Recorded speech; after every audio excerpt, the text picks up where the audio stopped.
Hey everybody, welcome to OG55 live. In this live show, actually, we are going to be talking about Chapek mingling around with park guests. We're going to talk about that. We're also going to talk about this Disney PR executive shuffle. There's a lot of interesting factors in regards to that. We're going to be breaking all of it down up next.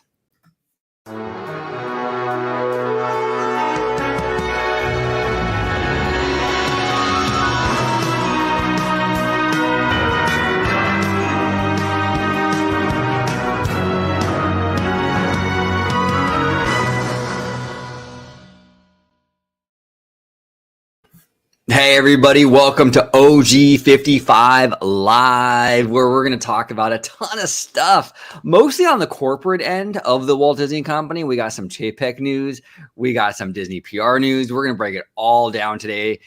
We also welcome your feedback. Yesterday, we did a great live show all about Disneyland Entertainment, and your comments and super chats and everything kind of guided the conversation in really interesting ways. So by all means, participate in the chat, because we definitely pull from the chat, and it really does create, make for a better show. We talk about a lot of interesting stuff that you guys bring up, so it's fantastic. But before we get started, Mr. Freshly Squeezed, how you doing today, sir? Doing pretty good. It was interesting when we were talking about this topic, yesterday, post show, as everybody saw. We were like, you know what, we definitely got to do a show on this, and I completely agree, and I can't wait to talk about it. But if, hey, you want to find me, you can interact with me at Vashguy right there. Lots of robust conversation on that platform, as you can probably imagine. And if you want to see me, well, it's on the channel you're watching right now, OrangeGrove55 at Freshly Squeezed, your source for juicy news and info squeezed fresh right from the Grove. And for the live show, we'll do it live. Do it live. I'll write it and we'll do it live. Thing sucks. You got to have a little O'Reilly in there, right? Yes. Great way to kick us off today. So let's talk about, there was a video that dropped on social media not too long ago, right, Dre? I think it was like a week ago now, maybe, or so ish. Yeah. Well, it was the opening of Electrical Parade. Okay, so yeah, very, very recently, right? Mm-hmm. We're gonna play the video, but to kind of set the table just a little bit. It's basically Bob Chapek kind of mingling with the crowd that's sitting there waiting for the parade. He comes out, he's talking to people, kind of trying the best he can to smooth. He's a little awkward. Credit, he is, but hey, you know what? He's trying his best. But we're gonna play the video, and after the video, on the other end of that, we'll kind of talk about what's going on here and the fan reaction and all that good stuff. So let's go ahead and play it. Okay, here we go. Let me go ahead and get the audio.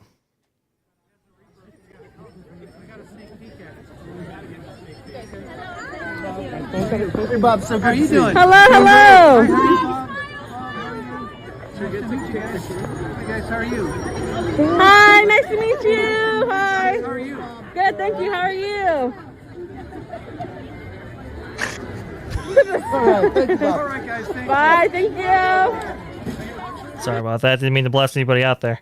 No but worries. yeah, so it's this is the video here, and it's Bob Chapek, like you set up so eloquently, OG, in Disneyland, and I guess there was a VIP section that was set up for the kickoff of Electrical Parade along the parade route, and well, I mean, before he actually takes his seat, he meets with some guests. It looks like, and hey, look, listen, people criticized him in this video, right? They said, "Oh, he's so awkward, right? He's trying to be human or whatever."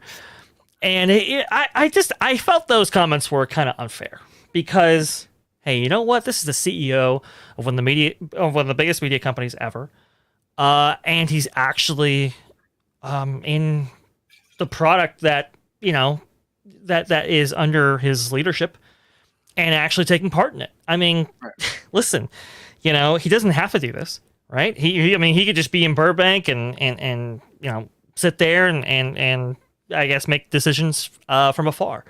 Right. But he's actually in the parks. When did we ever see Iger in the parks?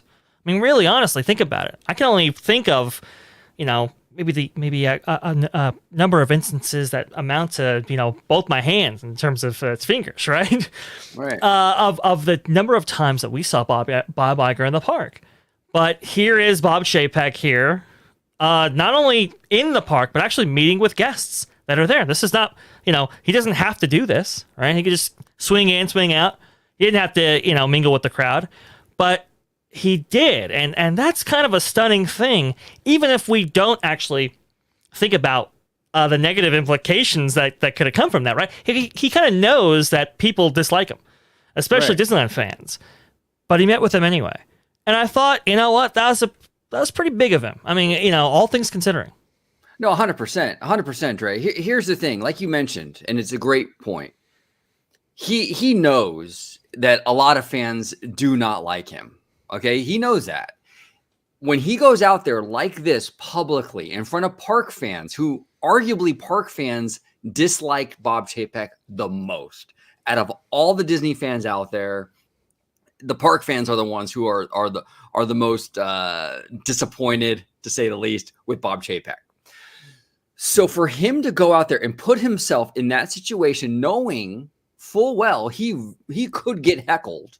Right? He could get heckled. He could get harassed or shouted at or all kinds of stuff. And he still puts himself in that position. You got to give the man credit. And look, here's the thing.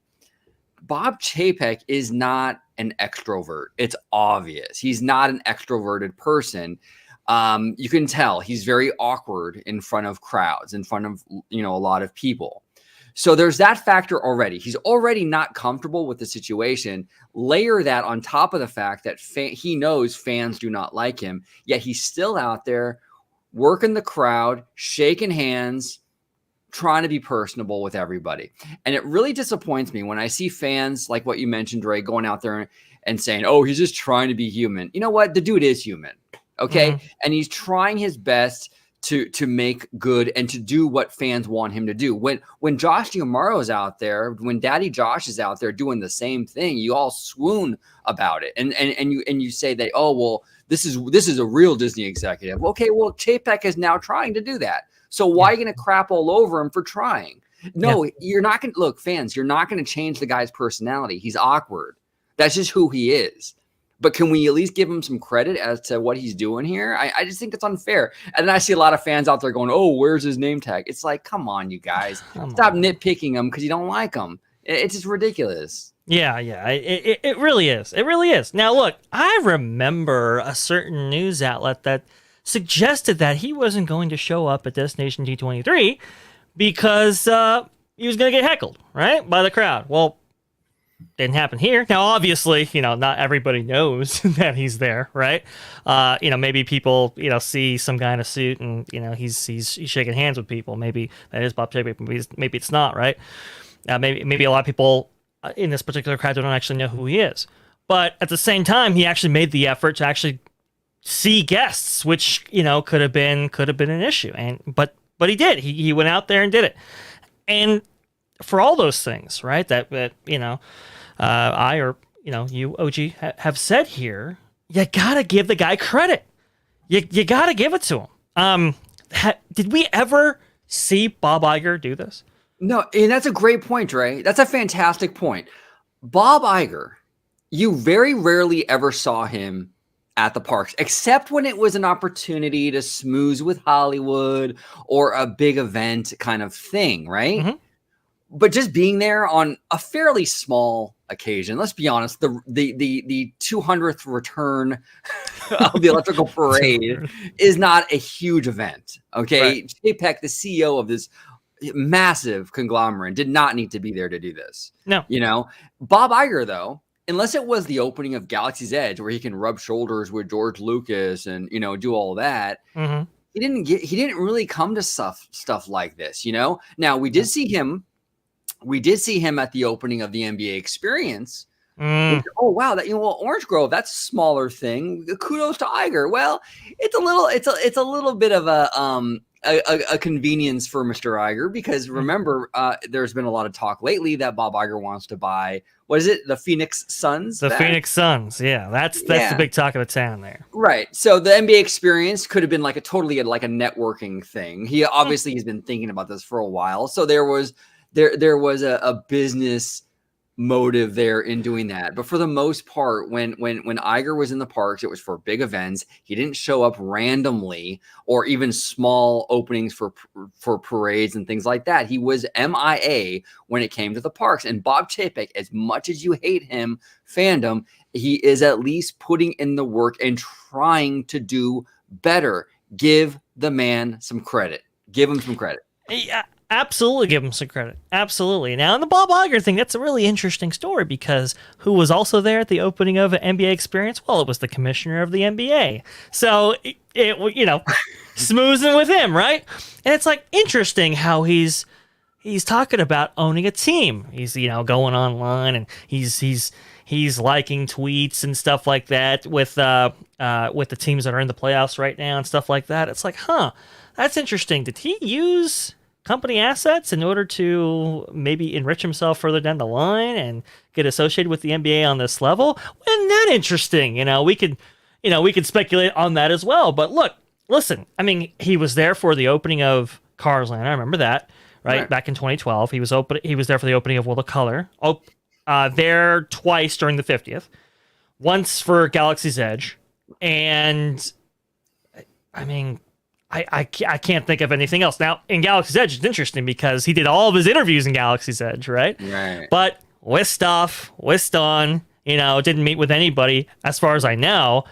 And here you have Chapek, like you said, going to the opening of the 200th opening of the Electrical Parade in Disneyland. Kind of a small profile event. I mean, maybe it would have made sense that he show up for like Fantasmic or something, because that would have been like a grand occasion, right? Hey, we've opened an electrical parade, World of Color, now Fantasmic with all these performers, Designs back, kind of thing. But no, he was there for this kind of small profile event, like you said, and he's meeting with guests. It's outrageous. It is outrageous. And Slimer here says, dislike the guy to the bone, but you can't be mad at the man for trying to save his job. Yeah, I mean, there's definitely an element here, Slimer, where the guy's trying to save his job. But I think, he's trying to save his job, but at the same time, he understands that, look, I need to get out there and kind of, I have to make it right with the fans. Yeah. Yes, that's an aspect of saving his job, but it's not something that he has to necessarily do to save his job. There are a lot of, there's like a million and one ways he can save his job without doing this particularly, and I think that this is important to him, obviously, to kind of go out there and sort of make right with the fans. And I think that while it is part of saving his job, it's also just, I think, him trying to improve his image a little bit. And I think that we should give a little credit. Now, our good friend Matthew Murr says, I think this anti-Chapek narrative is honestly quite self-serving for Iger. He wants everyone to love him and hate Chapek. Well, we've talked about that quite a bit, Matthew. What are your feelings on that, Dre? No, I think that's correct. I mean, look, we have seen efforts to undermine Chapek almost at every turn, both within the company and externally, right? We've seen a lot of, media organizations go after Chapek in recent years, targeted in such a way that looks to, kind of bring down his image or bring down his name and stuff. These sort of attacks that, might not maybe necessarily trigger Bob Chapek, but if that happened to Bob Iger, it'd be a completely different story. And so it does kind of lend credence to the argument that maybe these efforts are by Iger directly in order to undermine Chapek for his own personal ego. Now obviously it hasn't been confirmed, but there's been a lot of circumstantial evidence, you could say, that suggests that very thing is happening. No, 100%. And right now, the media, the Hollywood trades and everything, they're framing this as like Chapek is bad, right? Mm-hmm. And this would have never happened under Bob Iger, right? Yeah. I have to push back on that quite a bit, actually, when they say this never would have happened under Bob Iger. I'm going to use an example here. Sure. There was a situation in California during the pandy lockdowns, right? Now, I believe technically Bob Chapek was still the CEO, but it was Bob Iger. It was Bob Iger who was on Governor Gavin Newsom's Economic Recovery Board. It wasn't Chapek, it was Iger, right? Yep. It was Bob Iger, and you guys can, at home, you can Google this, you can look it up. It happened. It was Bob Iger who could not come to an agreement with Newsom about the theme park guidelines to reopen these parks. Right. There were words exchanged, and Bob Iger got up, stormed out of the meeting, and quit Newsom's Economic Recovery Board. Now, when I hear people say, well, Reedy Creek wouldn't happen under Bob Iger, well, to a lesser extent, kind of did. I mean, Bob Iger burned bridges with Governor Gavin Newsom. He stormed out, quit the board. They didn't exactly have a great relationship after that, did they? You know? So this whole notion that Bob Iger is like this total saint and none of these problems would ever exist if only we had Iger is complete and total bullshit. You know, and look, Iger would have came out against that bill even faster than Chapek. And you don't think DeSantis would be so mad? Of course he would be. We would have been in the same soup, I'm sure, you know? So it's just interesting to me, the narratives out there. And it's definitely like Matthew was saying, it's in Iger's best interest to be like, to have that narrative out there that Iger's the savior. Iger's the one who saved the company. Chapek took over. He's terrible. Yada, yada, yada. It's totally self-serving, 100%. Oh yeah, absolutely. And the moreover, we know that Iger would have responded strongly to the bill because he responded strongly to Georgia's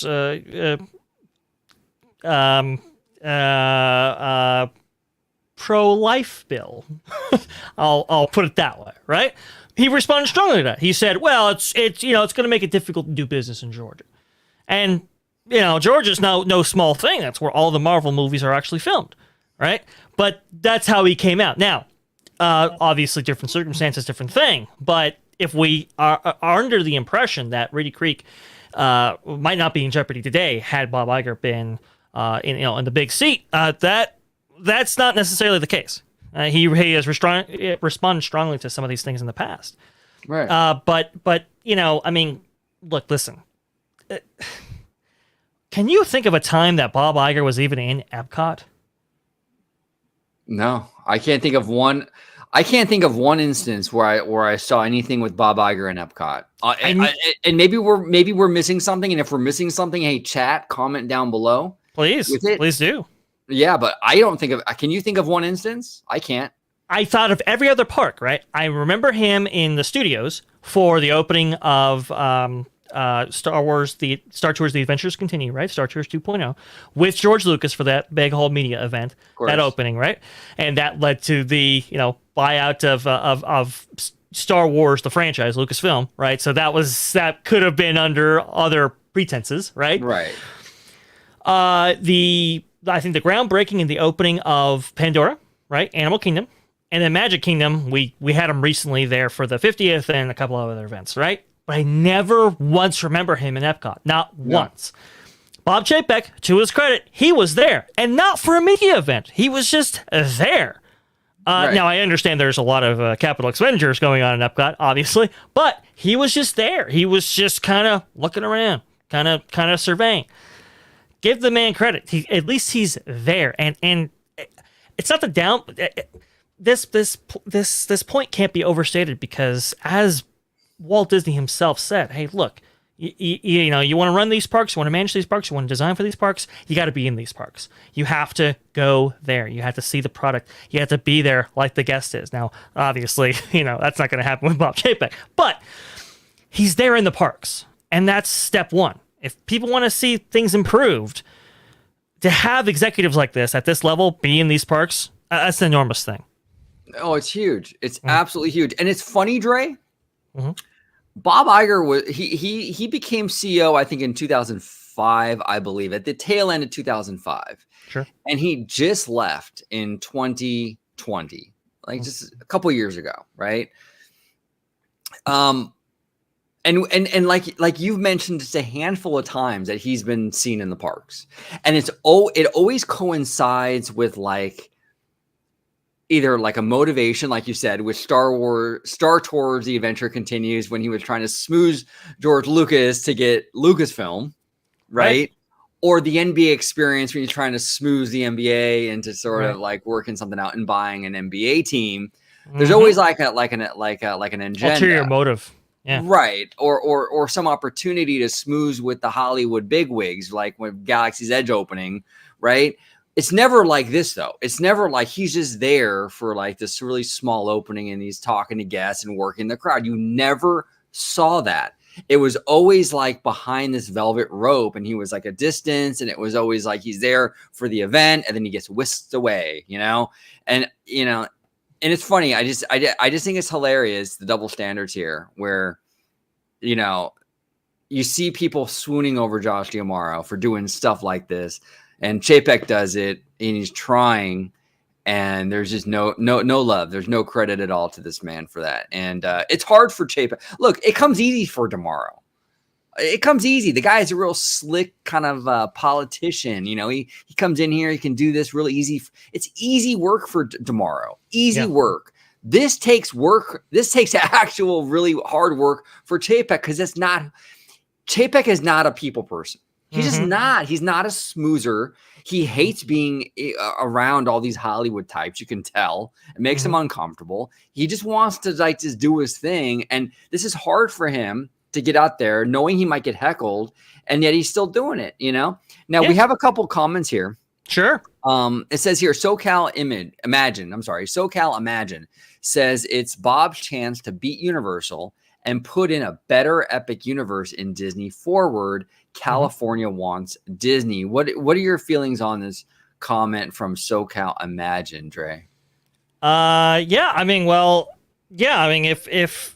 Disneyland Forward does go forward with the right people, namely the city council, it's absolutely it's absolutely a chance to round out the company's presence in California to a much more advanced degree than it is today, right? We could see a huge expansion of Disney California Adventure and possibly a third gate. With a lot of these, with some of the things that Disneyland Forward would provide. But that's the thing, though. You say that California wants Disney. I haven't seen that. Not from the local level in terms of the Anaheim City Council, and not from Newsom. Now I hear a lot of talk. I hear some tweets. I see some tweets, but I'm not seeing legislation over there in Sacramento that provides for a special district a la Reedy Creek Improvement District for California for Disney. I don't see any of that. All I see is some tweets. All I hear is words. I don't really see action. So, yes, California, obviously they want to facilitate, Disney's involvement in the state. Didn't want to do that, by the way, during the events of 2020 and beyond. But that's a whole other story, right? Now we want them here. We'll see. Yeah, I think. Yeah, I agree with you, and like in a sense that I feel like the state of California can do more. Look, here's the thing: there is blood in the water right now. Florida, the relationship between Florida and Disney is at its worst that it's ever been. You have an openly hostile Florida government against the Walt Disney Company right now. Yeah, you have an improving. Honestly, and I think an improving relationship between Disney and the city of Anaheim. Ever since the pandemic, you're seeing a much more improved relationship. I think that the mayor is more friendly, the city council. I think they've realized how important Disney is to that local economy. So it's improving. I think right now, I think California and Anaheim specifically should really strike while the iron is hot. They are de-incentivizing Disney to invest in Florida right now. They are basically saying, where you're going to pay more taxes, Disney. DeSantis already said it. He doesn't want anyone paying for that debt except Disney. And that's more money Disney's going to have to shell out. Disney's also going to have more red tape now if it is dissolved to build anything. So California really needs to capitalize on that and say, hey, look, Disney, you're having a hell of a time over there in Florida right now. Come here, build things here, invest in California. We'll give you tax breaks. We'll give you incentives. We're not going to be openly hostile to you. Really sell it to Disney right now when you have the opportunity, because right now, Florida isn't looking that great for Disney. They're looking at Florida going, wow, shit. I know we're stuck in Florida. We can't really do much about it, but man, it's gotten a lot worse. Maybe our money is better spent in California. And California, to your point, Ray, needs to do a better job at selling that. It's easy to do that right now with everything going on. Come on, sell it, sell it, sell it, sell it. Yeah. I don't understand. I do not understand. Yeah, I agree. As the Anaheim City Council, this is a moment where you can really get some things done. You can really capitalize on this. Ken Potrock even said it. Hey, we won't hesitate to invest in California, in the Disneyland Resort specifically. Hey, there you go. That's your ticket right there. Go ahead and approve that. Let's go. Let's make some moves here, because this could be a real boon for Anaheim for sure. Yeah, no, 100%, 100%. And then Rogue Disney says here, it's not that Florida doesn't want Disney, we just want old Disney. So, and that's the other side of the argument, Yeah. Rogue is saying, hey, look, Florida wants Disney, but they just want Disney that's not going to get too political, I guess. Now, I do kind of have to push against that, though. Like, I do hear a lot of this narrative that, like, well, it's because Disney got political.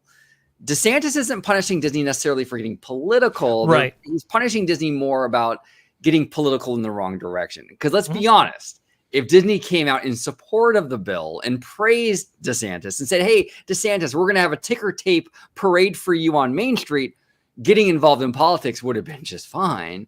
It's just that the politics are on the wrong side. So I do think there is a difference between, hey, Disney shouldn't get involved in politics, and hey, Disney's just wading into the wrong side of politics. Well, it's... I don't know. Okay. So that's the argument, right? It's that they're on the wrong side of this. And to a fair extent, yes. But when you talk about repealing legislation that's been passed, when you talk about challenging things in open court and actually using, that would require government resources in order to fight that legislation. That's an escalation. I understand that they've been involved in politics before in Florida, understand that, but they've never outwardly said it's their mission to do that, to be almost a corporate lobbying firm, when it comes to Floridian politics. That's something that they've never done before. Obviously, they have lobbied in Florida, but they're not a lobbying firm. They're a media conglomerate that does business in the state. And their lobbying has been mostly around protecting their business interests in Florida. Right. Well, HB 1557 doesn't directly impact their business. That's true. That's kind of a big deal right there. Fair point. Yeah, that's a fair point. Yeah, I'll add that to the conversation. No, that's a very, very, very valid, fair point. Isidoro Rendon is saying, so since the buck stops at the CEO, we can thank Chapek for Main Street Electrical Parade, World of Color, Disneyland Forever, and the return of Fantasmic, and the fact that both Fantasmic and World of Color are on virtual queue. Well, I believe somebody's made that point. Yes. I made that same point, Isidoro. Look, fandom can't have it both ways.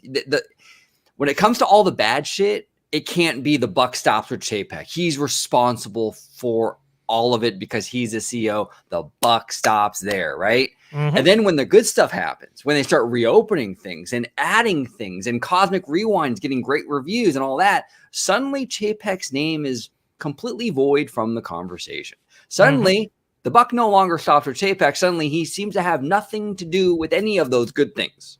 Yeah. So you're absolutely right, Isidoro. If the buck is truly going to stop at Bob Chapek, he is the guy where everything starts and stops. Well, then every time something good happens, you have to give the man credit.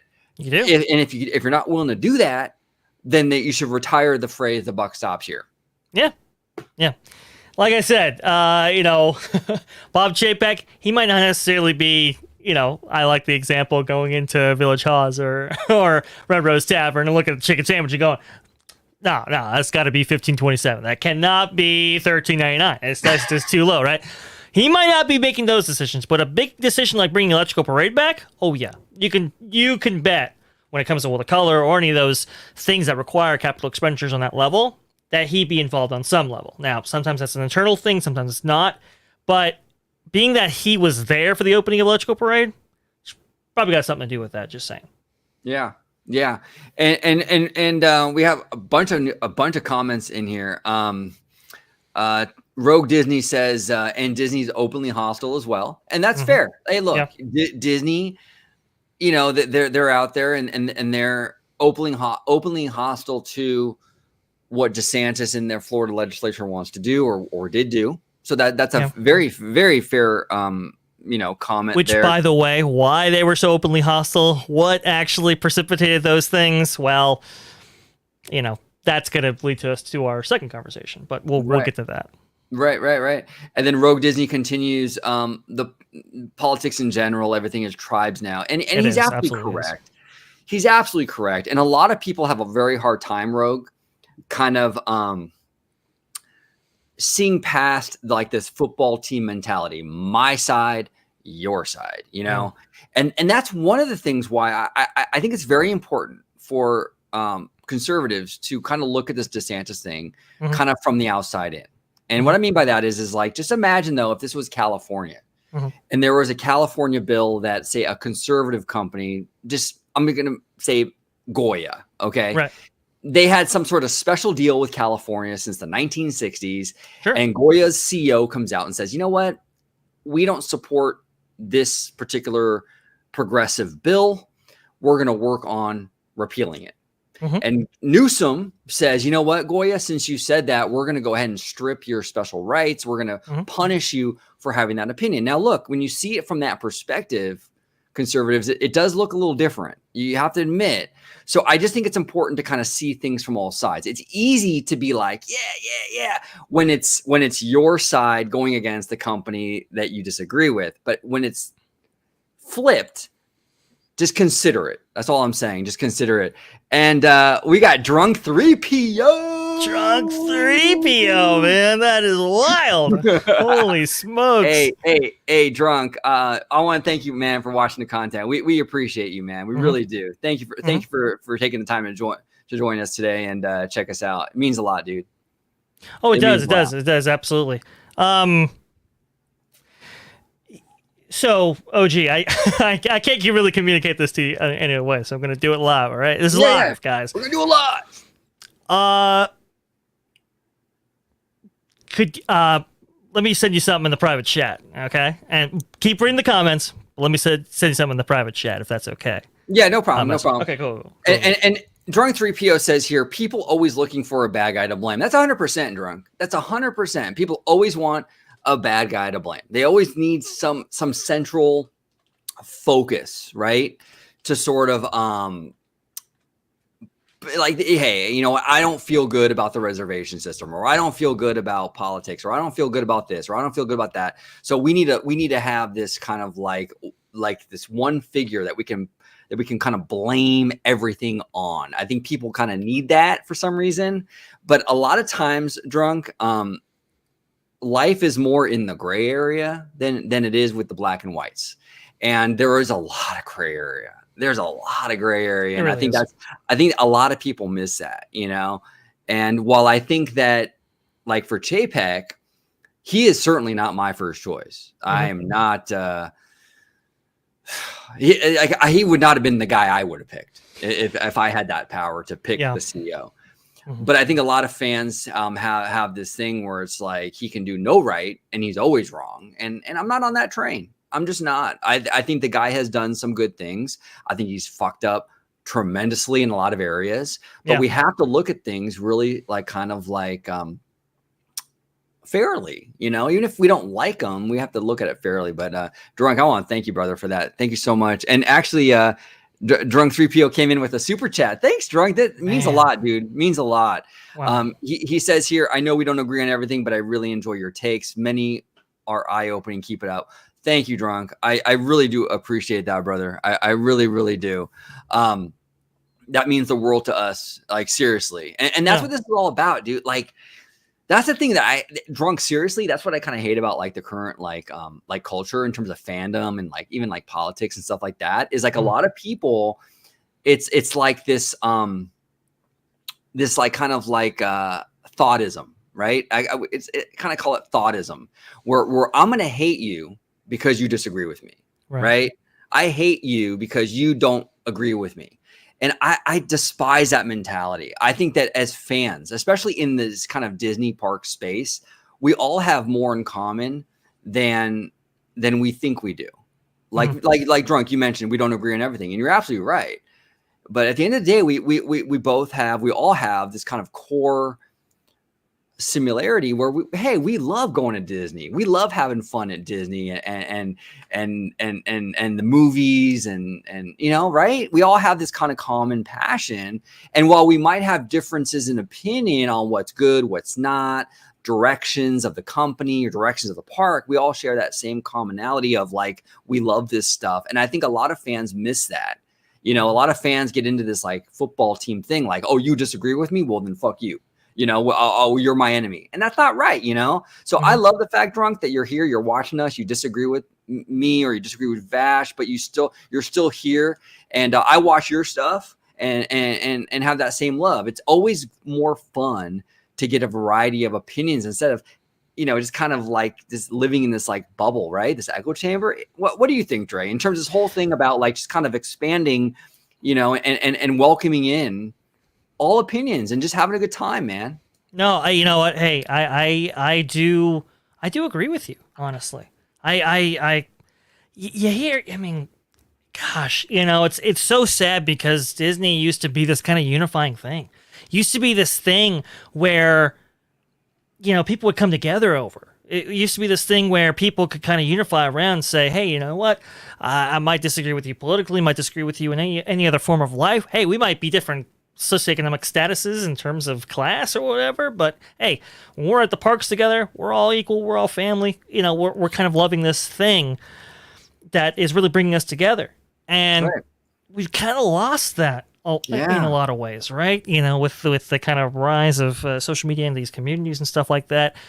I remember when they used to bring us together, but now it's become, it's like Rogue Disney said before, it's become so tribal, you know, and it's like you said, the thoughtism, you know, if you don't agree with me on everything, you know, you're you know, the ists and the isms, right? More discussion is a good thing. So, you know, that's what I'm going to say. No, 100%, man. I would be bored to tears if I got in front of the camera every day and everyone just said, yep, or OG, you're 100%. Yes, OG, you're 100%. I don't want that. I do not want that. I disagree with Vash a lot on this DeSantis thing, like a lot, right? Oh, yeah. And he's going to be making you're going to be doing that video, right, of the Reed Creek and kind of breaking it down. And I love that. I'm looking forward to that because you know why? Because he has a different viewpoint. So I'm going to make videos about DeSantis. I'm going to make videos of Reedy Creek that are going to be from my perspective, right? Sure. You know, but Dre's going to come in and have his viewpoint. I think that makes for better content, right? It would be redundant if I have Dre on here and have this kind of like this policy of like, well, you gotta stay in line, Dre. You gotta say what I say. Well, then why even have him on? Right. like I can do my opinion. I don't want my opinion repeated 4 times. I want Dre on because he's got his viewpoint and he brings his perspective. That's what makes it fun. It's like going to 31 flavors and only having one flavor. Why would you want that? You know, you want to have that variety of life. I don't know. I think it's a lot more interesting, and I don't know why so many fans are against it. I really don't. I honestly, I mean, it's like, and you see it all the time. You see this kind of, I don't know, where everybody's kind of almost forced to agree because that, I mean, if you don't, you're a pariah and stuff like that. I kind of like the people who are like, hey, you know what? I don't like People Mover, never did kind of thing, Yeah. just to kind of give an example, right? And it's like, whoa, that's a hot take. Why do you think that? I'm kind of, I kind of look for those kind of contrarians, right? Because those are the ones that kind of forward the discussion, forward the conversation, and get people thinking differently. Right. And, even if you don't come to an agreement, you could at least have your worldview expanded by their diverse set of opinions and thoughts. So, I mean, I always look at that as an asset. I don't ever look at that as a negative. So when OG wanted me to come on, I mean, he made it pretty clear. Hey, you know what? You don't have to agree with me. We don't have to be on the same page. I want a diverse thought in here. That's why I'm having you on, not to be a yes man, but to add to the discussion. So I've always invited that, and I'm just blessed to be on a channel that encourages that. So thank you. Yeah, no, I love having you on, man. Your family, and you're a huge asset to the channel, and you bring so much to the table. So I appreciate, and I think my audience, I know they appreciate you. I get a lot of comments about Vash, they love you. So no, I appreciate it. And it just makes for interesting content when we all come from different, perspectives. Absolutely. Yeah. And Shayla Scott says, I don't like Chapek either, but Demaro runs the park division now. So maybe the blame should go to him, perhaps. Just a thought. Chapek never had a chance at being treated fairly. Hey, Shayla, you know what? Vash and I have been singing this song for a long time. Like the fandom, it's so selective. It's so selective. Like everything good is Daddy Josh, right? Mm-hmm. Daddy Josh. And then anything bad, well, then suddenly the buck stops here and it's always Chapek, right? You can't have it both ways, Like look, when Chapek was running the park division, all the blame went to Chapek. You never heard anyone talking crap about Bob Iger when the parks were run by Chapek. Any bad decision fell squarely on Chapek because he ran the parks. Now suddenly the narrative has completely changed now that Chapek is CEO. Now for some reason the parks guy, who's Demaro, has suddenly had nothing to do with it.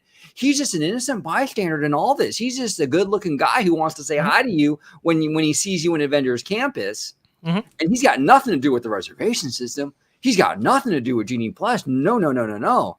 That's Chapek. That's bald man bad. Come on. Even though Daddy Josh was literally the guy who announced Genie Plus, right? Chapek obviously announced the previous iteration of that product at the former D23 Expo, but in its current iteration, Daddy Josh, I believe, was it like September or something? It was when he announced it, and it was a Josh D'Amaro press event or whatever or press release, I should say, that announced Genie Plus. I mean, that's literally coming from him, but it's just Chapek still. It's like, oh, come on, give me a break, guys, come on. Well, and Demaro fans, keep this in mind as well. Keep this in mind as well. When Bob Chapek became the CEO of the Walt Disney Company in late February of 2020, right? One of the first moves that Bob Chapek made was promoting Josh to head all the parks. Correct. So you don't like Chapek. You think he has terrible instincts. Yet his first decision, or one of his first decisions as CEO, was to promote your guy. Well, maybe you should rethink your guy, because if the guy you don't like, Chapek, is like so enamored by Daddy Josh that he promoted him almost immediately, it might say a lot about Daddy Josh. I'm just saying. I don't know. I think Chapek could do more. Apologize for not being the ally that you needed me to be. You should apologize, Chapek. You should. No. Exactly. No, exactly. 100%. And we got Drunk 3 Pro here saying, at the end of the day, we have to agree that Animal Kingdom is the best park. If not, I'm unsubbing. Hey, you know what, Drunk? Believe it or not, I've never been to Walt Disney World. It's something that I really got to get on that, man. I really got to head down there. And Animal Kingdom and Epcot are the two parks that I'm looking forward to the most. I just those two parks seem super unique to me. Epcot is a whole different universe. Like we don't have anything like that out here in California. Animal Kingdom, the same situation. We have nothing like that out here in California. I'm really looking forward to checking out both of those parks. But yeah, man, I heard Animal Kingdom is like a pretty incredible experience. Dre, Hey, have you been? Oh, I have. And listen, when we went to Walt Disney World, we didn't do enough of our research, right? I always say do your research. Okay, yeah, we didn't do our research at the time. This was back when I was like maybe 11, so obviously I would have been a massive help had I had what it was in my brain today back then. But c'est la vie, didn't actually happen. But I remember coming out of that thinking, Animal Kingdom is like amazing. And actually coming out of that experience, it was my favorite park out of all four. So no reason to unsub. You got at least one guy that says that Animal Kingdom was the best.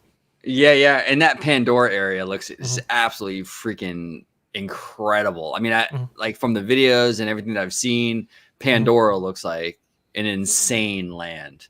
Yeah, absolutely insane. Cannot wait to see that. I haven't seen.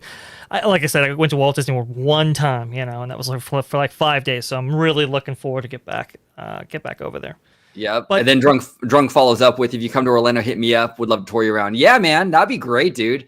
We'll have a beer. We'll go to some Animal Kingdom. Have a good time. Definitely, dude. That would be incredible. That'd be incredible. OG, whenever you go, let me know. Yeah, I want to be there. That's for sure. Do it. Let's do it. And then we have Slimer saying, to the last point, we are at our best and most free when healthy disagreement is the norm. And it is our responsibility to make strides to maintain the environment for future generations. Hey, Slimer, you're 100% right. You just have to, you just have to respect other people's opinions, man. Like not everyone's going to be on the same page, and that's okay. That's okay, dude. Not everyone. Hey, look, one of my closest friends, Showcase of Wishes, shout out to Showcase. I love that guy. Like he's got vastly different opinions than I do on a host of different things. And I love him for it. For it. That's what makes Showcase, right? I don't want him to be like OG55 2.0. It's a boring. Come on. I love the fact that he's different and he shares a different viewpoint, and same with Vash, and it just makes life more exciting. I don't understand these people that want to live in a bubble. It's boring, dude. I totally agree. Boring. OG Showcase is such a traditionalist. It's so funny, but I love that guy.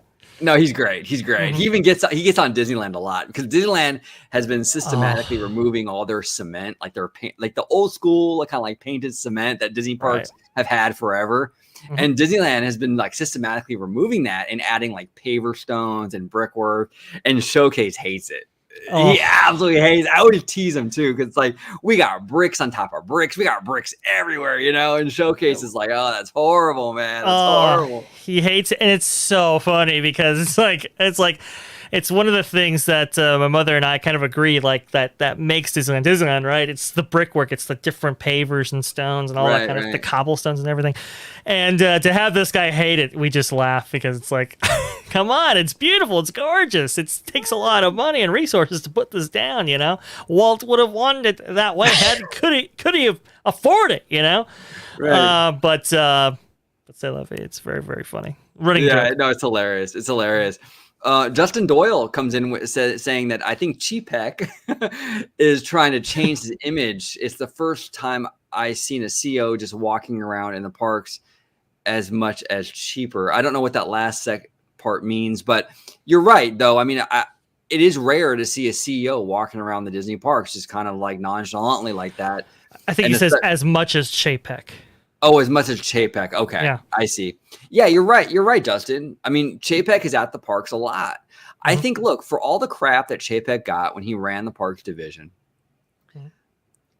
I think he, like, honestly, and I think I mentioned this to you, Dre, on the phone the other day. I think Chapek misses being like heading the parks. Yeah, I think all the CEO stuff and having to like rub elbows with all these Hollywood like ball bags. Stuff. I don't think he really likes it. I really don't. I think he much prefer be running the parks again, and just kind of like. I think he really does love these parks. I just think that he comes from a different mindset.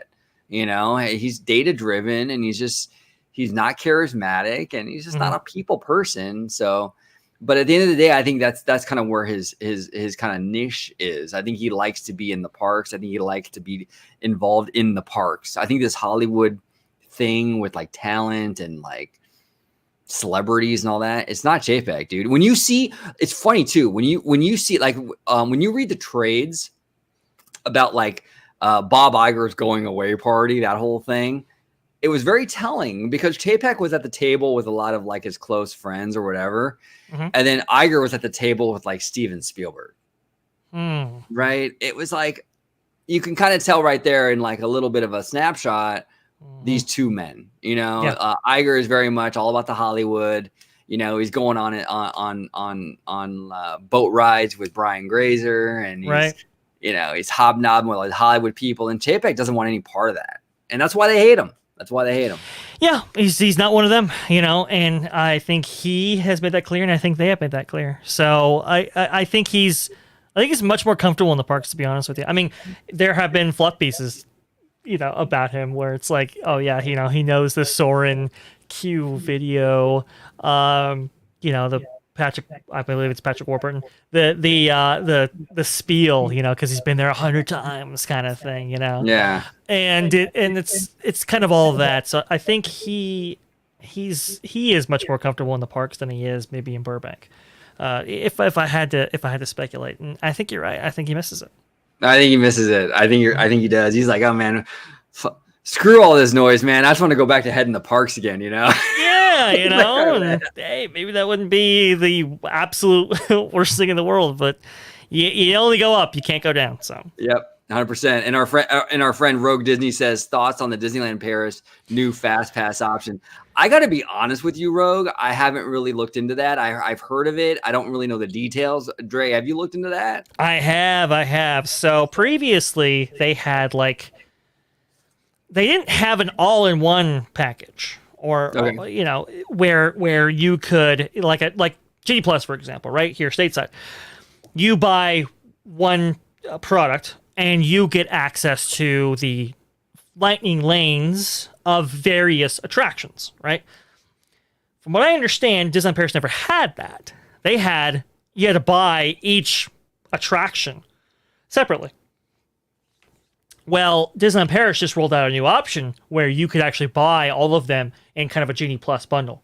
And I think it's called it's like Lightning Lane Ultimate or something Ultimate, whatever the moniker they're using over there in Disneyland Paris is. But it's like 90 euros. Wow. It's like $100. I mean, that's a lot of money for just that product. And it might, you know, provide some it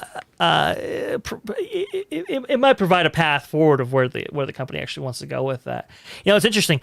Up there in the chat, yeah, 90 hours. I'll buy. Yeah, I mean, look, if you're gonna be there only for one day, I mean, maybe that's what you do. I mean, it's a lot of money. Now, I do think that Genie Plus, in its current iteration, is too accessible, way too accessible, and that has caused tremendous problems throughout the company. I mean, throughout operations, I should say. Not just with guest relations, which I also have heard is getting hit hard by this, but also just think about it. If everybody has Genie Plus, right? If everybody can get it and everybody's paying for it, well, then those cast members have they feel that they have to prioritize these people who are actually paying for this service. But there's so many people on the system. It's causing havoc. I mean, it is causing outright havoc. So there probably does need to be a price adjustment. It probably does need to be severe. Is it $100? We'll see. Yeah, we'll see. And Rogue Disney says he follows up with it works more like Universal Express Pass, I think. That's interesting. Yeah, that's pretty wild, man. That's pretty wild. And then SoCal Imagine is saying Universal Express is priced so high. Dollywood and Silver City charge $50 to $90. It's a better price point. Yeah, look, here the thing with SoCal here's the thing, and this kind of goes for Disney and for Universal. Mm-hmm. Like he's saying, or he or she, I'm not really sure. SoCal, I'm sorry. yeah. No, let's not. But SoCal, you're saying that it's priced so high, Yeah. and then Dollywood is like only $50 or something. Well, Mhm. yeah, but it's like, where would you rather go, Universal or Dollywood? I don't know. Well, You know, I it's think like it's like saying like, oh well, you know what, man? It's like, oh man, look, the Ruth Chris Steakhouse next to like down the street from me is charging like $50 for a steak, man. I can go to McDonald's and get beef for $1.99. It's like, yeah. well, yeah, you can, but is it the same the same product? No. If It's I kind of the same idea, you know. I get it. Totally get it. But I think they were saying that the express pass options within those parks were 50 to 90. Like that's what they were. I think that's what SoCal was saying. So Well, no, I understand that, but the actual park that you're going to is a lesser quality than Universal, I think. right. I guess what they're saying though is that ticket to express pass ratio is a little bit different. So even though Silver Dollar City or Dollywood, you might be paying, less to get in, proportionate to how much you're paying. Those express pass options are much more expensive. Whereas Disney, you're paying like I think anywhere from like $100 to $170 now just to walk into any of these parks, depending on what pass you get and whatever. Well, you're only adding on or tacking on Genie Plus for like what is it? Like, is it 25 now? Something like that, yeah. Something And like that? Disneyland keeps changing it. They keep altering the price points and stuff with it. I think it's around there though. Right. So it's like, I think what they were saying was like maybe it should be at a price commensurate with what Silver Dollar City and Dollywood are doing, considering how much you get into those parks and considering how much those services are. So just to play devil's advocate, it's just maybe they should make it less accessible via a more expensive price point in order for it to be a better service for everybody. I see. Okay. Yeah, I misunderstood. Yeah, that does make sense. That's a fair point. Absolutely. Absolutely. So we got a bunch of comments here. I appreciate all the engagement today. This is fun, man. This is great. It was interesting. There was a comment from John Thiprio up above. We can go through Andrew Kellick's first. Don't worry. But there was a comment up above where it said, maybe I missed it. He rode Mickey and Minnie's Runaway Railway with you know what? I missed that. I'm sorry, Drunk. I completely missed that one. Right. Okay, so I can't be mad at Josh. He rode Mickey and Minnie Runaway Railway with me.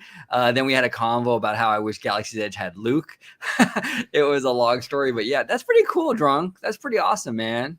That's pretty awesome. Crazy. That's pretty crazy. Hey, we can give Daddy Josh credit. He is in the parks, and I like an executive who's in the parks. Now, obviously, both those come with their own downsides, as we can say, but give the executives credit. When they're in the parks, you don't really see it that often, or at least you didn't.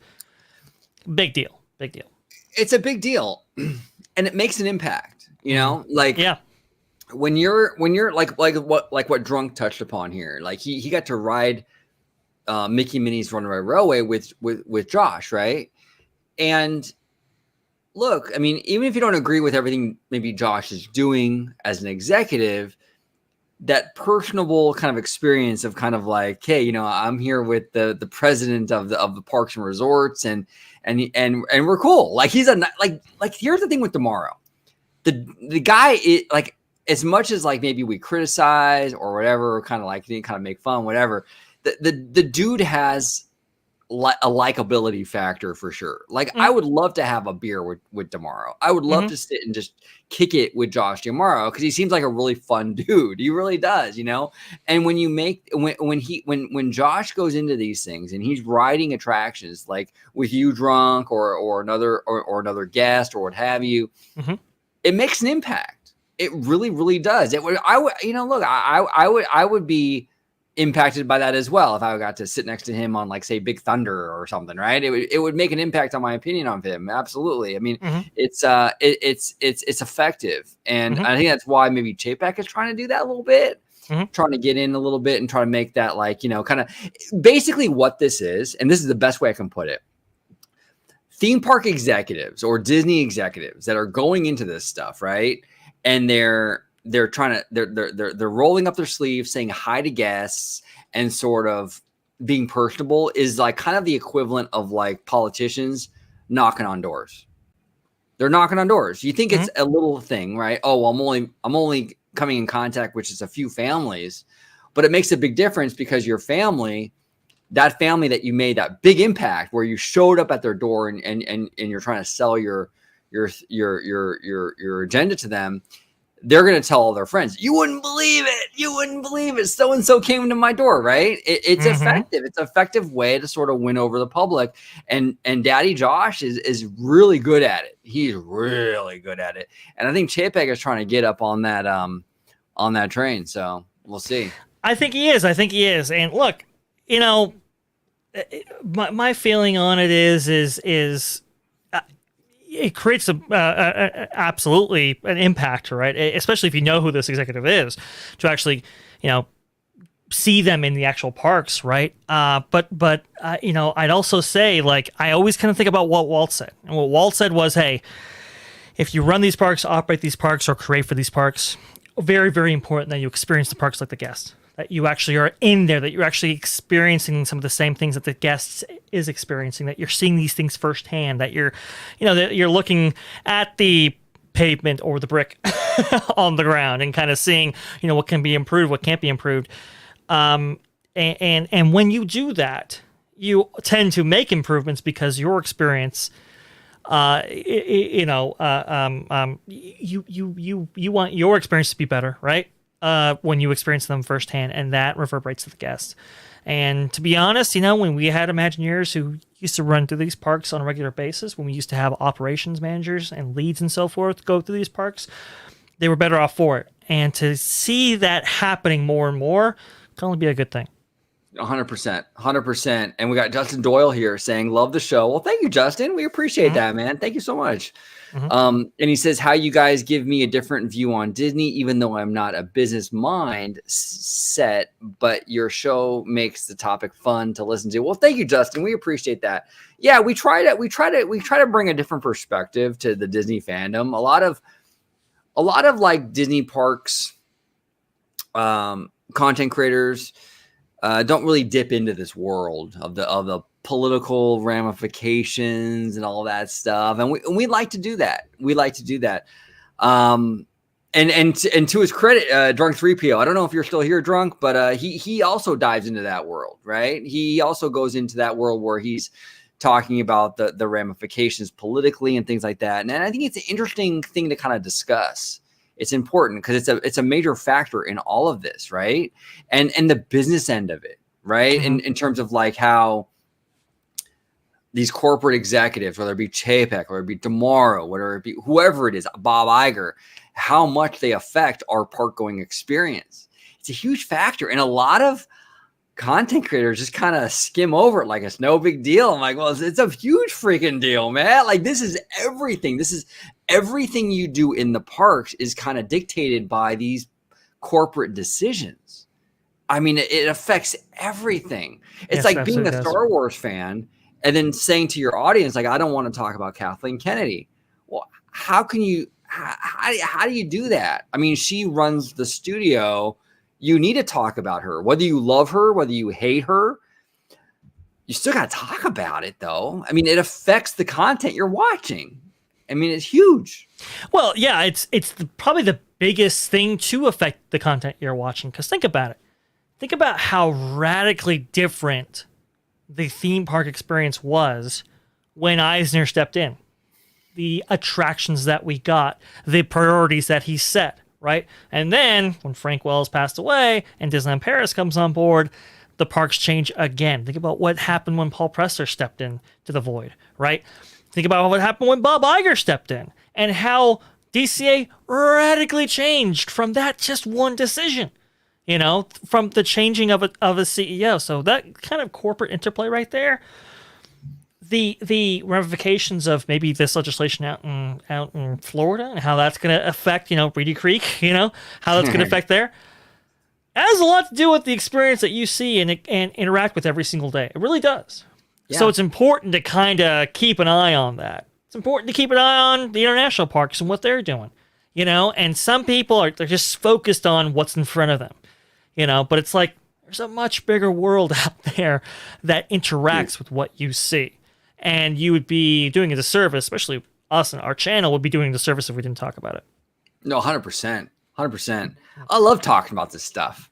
I love talking about this stuff. It's fascinating. It's absolutely fascinating. So yeah, we'll keep talking about it. We'll keep the debate alive, and it's a fun conversation to be had. And Matthew says here, we haven't even made it to the exec shakeup yet.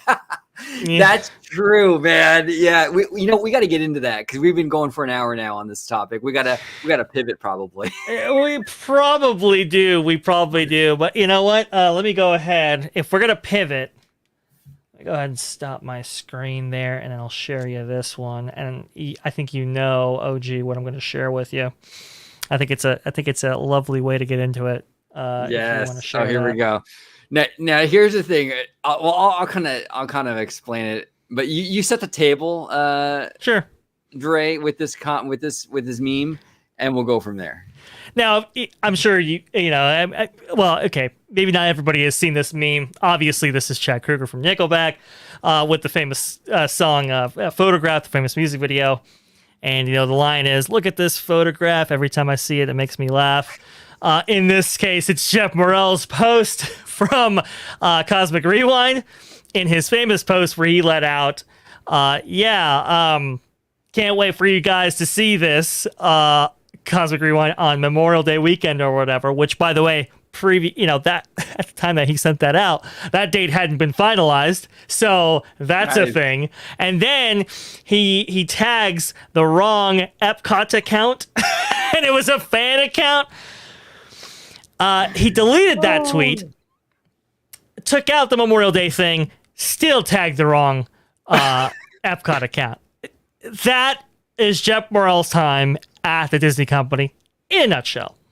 Bad. He shit the bed so many times, even Amber Heard would be jealous. Topical. It's so topical. Oh, man. That's great. That's great. So it's just terrible, though. I mean, absolutely terrible. Yeah. I just can't, man. But everybody's kind of, I mean, this guy lasted 3 months, and it it didn't quite work out for him. No, it didn't. He like OG profoundly put it. He did crap the bed, let's just say. Yeah, And not just with this, but also led the response to HB 1557, which has now put honestly, it's put Disney in a much worse light, right? It's done some brand damage on that front, but it also has put Reedy Creek in jeopardy. So that's Jeff Morel. No, 100%, 100%. And it's funny, like Vash showed me this, and I had no idea who that the blonde dude was. I was like, because I've always been like, and to this day, like I listen to two types of music, like hip hop, rap. Like Jay-Z, Nas, Memphis Bleak, Wu-Tang, Tupac, total hip hop person, or Disney music. I know it's like weird, opposite ends of the spectrum. I couldn't tell you one Nickelback song. If you offered to pay me $1,000, I couldn't tell you one song that they sing. So when you showed me this, I was like, who's that blonde? Is that a vlogger? I have no idea. Is that some Disney vlogger I'm not familiar with, or what? Who is this guy? But he explained it to me. But yeah, I mean, Jeffrey Morel has been a total disaster from day one. He's only been there for 3 months, and he's done so much damage in 3 months. It's not even funny. It honestly is impressive. Just how much damage that he's done to this company that's been around for 100 years. I can't think of a single time, honestly, where the company has taken such a brand hit and potentially has affected them in the tens of millions, maybe even billions of dollars when extrapolated out for the next 100 years. It really is stunning. It's fascinating. No, he really did mess up, and I'm glad that Chapek is cutting bait, and he got fired. Let's be honest. He got fired. Look, Well, he resigned. Yeah, give me a break. yeah, I'm gonna pursue other opportunities. No, dude, you got fired. Let's be real. You got fired. Right. And here's the thing: this is the mistake I think that Chapek made in even appointing this guy. The guy was like supposedly like the PR guy for like the BP oil spill a few years ago. Well, first of all, that response was a total crap show too. Yeah, It wasn't like a good response. It was horrible. Well, so that was number one. It was so bad that was memeable as well. The original meme being the South Park episode where they spoofed that. We're sorry. We're sorry. We're sorry. You know, that whole thing, that's where that came from right there. And if I remember correctly, if I'm putting the pieces together correctly, Jeff Burrow was a part of that as well. You know, so he's been a meme twice now. I mean, it's... Nah.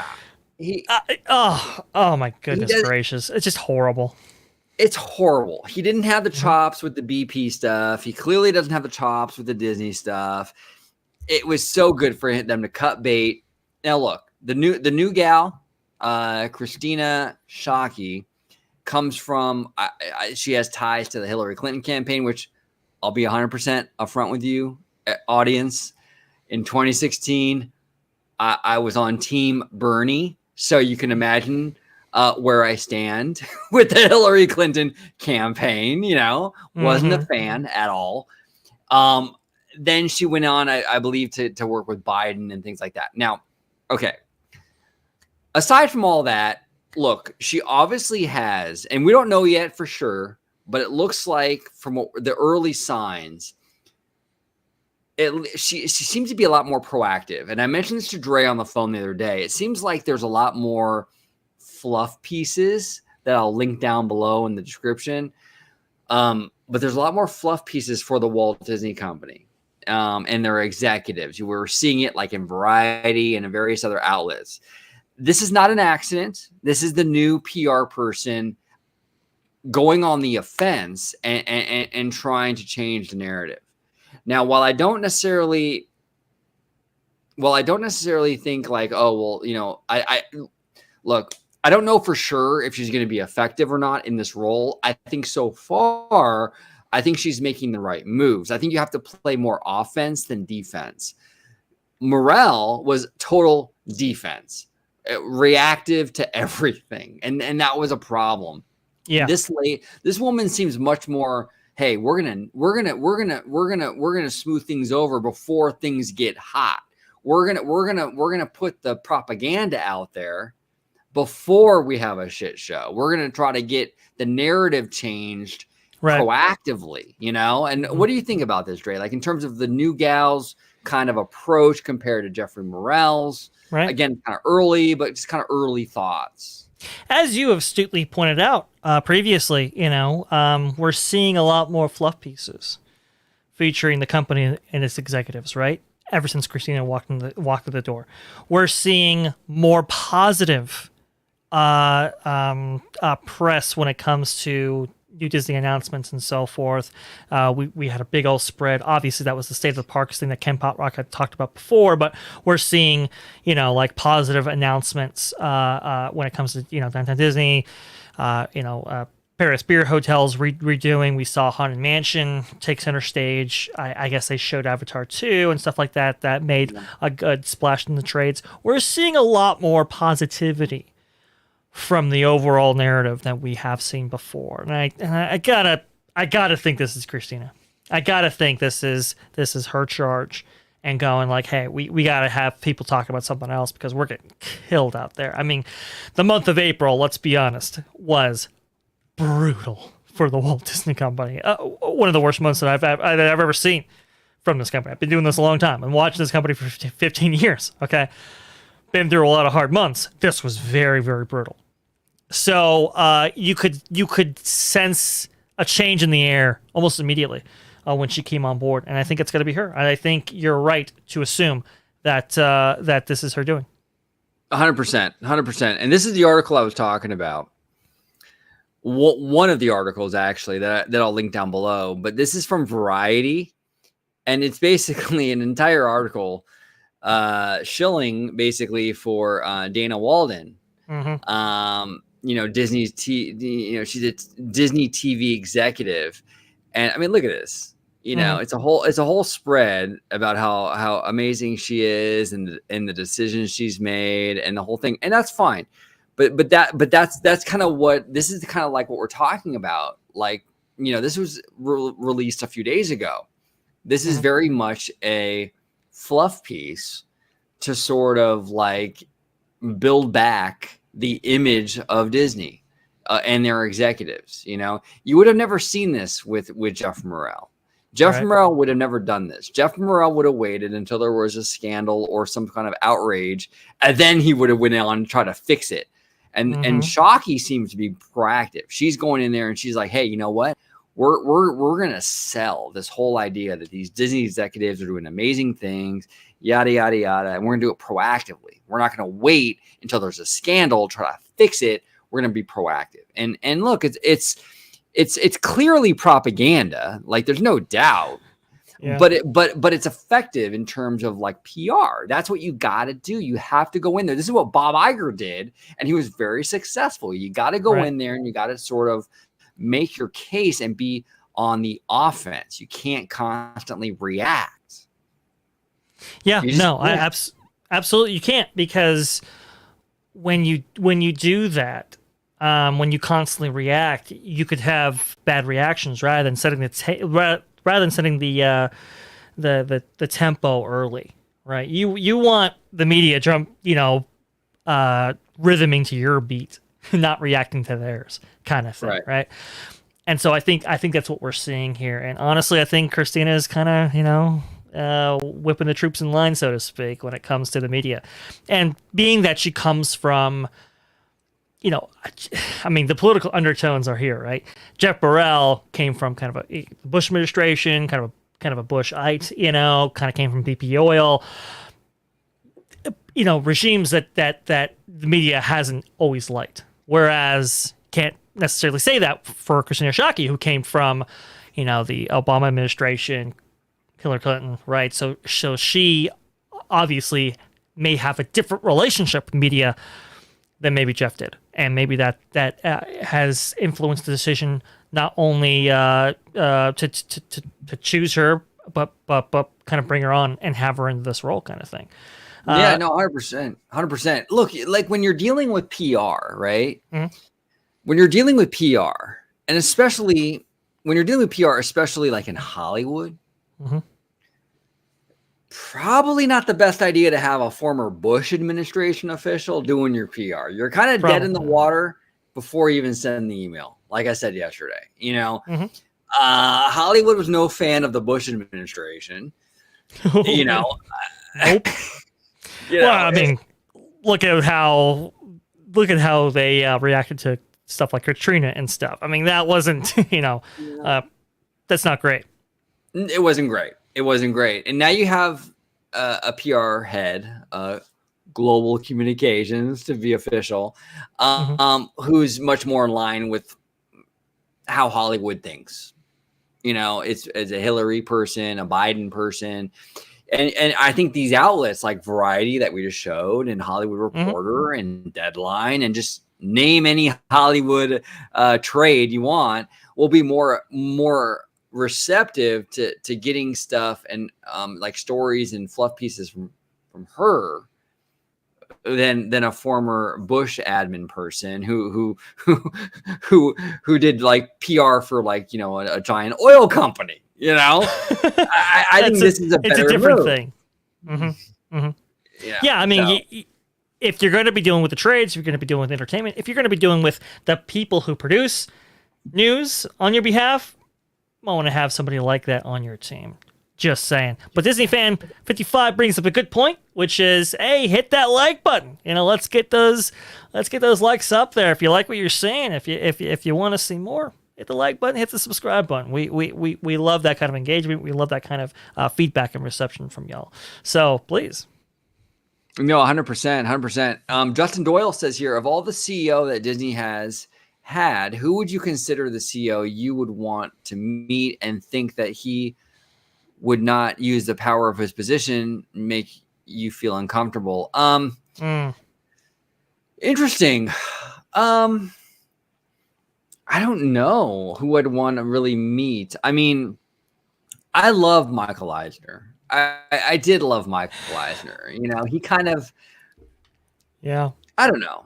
He was something special. I really like what they did with the first 10 years of Michael Eisner were true magic. They really were. Probably would be Michael Eisner, I think, if I were to meet. I mean, obviously outside of Walt Disney. I don't really consider him a CEO. He was the founder, you know. But I would say Michael Eisner. Who would you kind of opt for if you could meet any Disney CEO? Yeah, well, you know, okay, so if we're speaking strictly on CEO, right? Yeah, maybe Michael, you know, just to kind of like talk to him and just kind of see what his mindset was regarding certain decisions and just kind of have a chat with him. That would be cool. You know, as far as like other positions go, I mean, obviously like Walt Disney, right? Frank Wells would have been an interesting guy to meet. I think that would have been really, really cool. Like, he seems like the guy that, you know, very personable, very much a people person, you know, that kind of thing. I would have liked to have seen that. Hey, but I did meet Tom Staggs, and we haven't really talked about this, but Tom Staggs, that was a cool guy. Like, that was a guy that, it was crazy, you know. Head of the Parks Division, right? He was there for the opening of Cars Land and Buena Vista Street for the relaunch of DCA, right? And you have all these people that are waiting to get into the park that day for several hours. I think we had started to wait ever since like 2, 3, 4 in the morning. And here's Tom Staggs going around and shaking hands, you know, with the people who are waiting. I thought it was pretty cool. I thought it was a pretty good gesture. And he seemed like this guy who is ahead of this huge division that makes all kinds of revenue for the Disney company. Wanted to know like what your reaction was. Wanted to know how your day was going. You know, all that kind of stuff. Seemed very personal. Very, very, very cool. So yeah, I mean, that was a pretty cool experience. So yeah, I think that's my answer. Let's talk a little Tom Staggs. Oh, okay. I think he's interesting. I think he's very interesting because here's the thing with Tom Staggs, right? Right. And it kind of goes to what I've said many times in the past. When people look, you can't really judge these executives based on former positions, because I saw this a lot with Bob Chapek, right? Yeah. Where, oh, well, you know, he this, that, and the other in his past, so therefore he's going to be terrible in the future. Kind of opinions, right? The thing with Tom Staggs is that this guy was the chief financial officer of the Walt Disney Company for years. I mean, this guy was, you want to talk about a bean counter, a money guy. This guy was the top money guy. The Walt Disney Company accountant, essentially, for years, right? And if I would have told you years ago, hey, you know what? We're going to take that guy, the guy who's the top money counter, the top accountant of the Walt Disney Company, and we're going to make him the parks chief. A lot of you fans would say, hey, you know what? That's not a good decision. This is a money guy. He's not going to understand the parks. Right. He's all about the bottom line. But we saw with Tom Staggs, it was completely the opposite. He was able to adapt. He was a CFO. He became the president of Walt Disney Parks and Resorts. And when he was head of that role, he did a phenomenal job. He was the one that greenlit Galaxy's Edge, Pandora, I think it was Cars Land as well, Shanghai. This guy, the stuff that was on his watch was quality. And he fought for quality. Like with New Fantasyland and Walt Disney World, he fought for stuff that was more diverse. And he even said, like, my kids, my boys, he has little boys, I guess, and he's like, there's nothing there for them to do. right? Right. And he fought for a more diverse kind of like offering in that land. He understood the park, even though he was a money guy. And that's what I've been kind of saying all along with these executives. You really don't know until they get into the position, because a lot of times these executives kind of do what they have to do when they're in the role that they're in. Yeah. And so Tom Staggs proved himself. He knew how to manage the money. He knew how to do the parks. I would love to see him run the Walt Disney Company eventually, but where are you at with this in terms of, like, look, Chapek is going through some shit right now.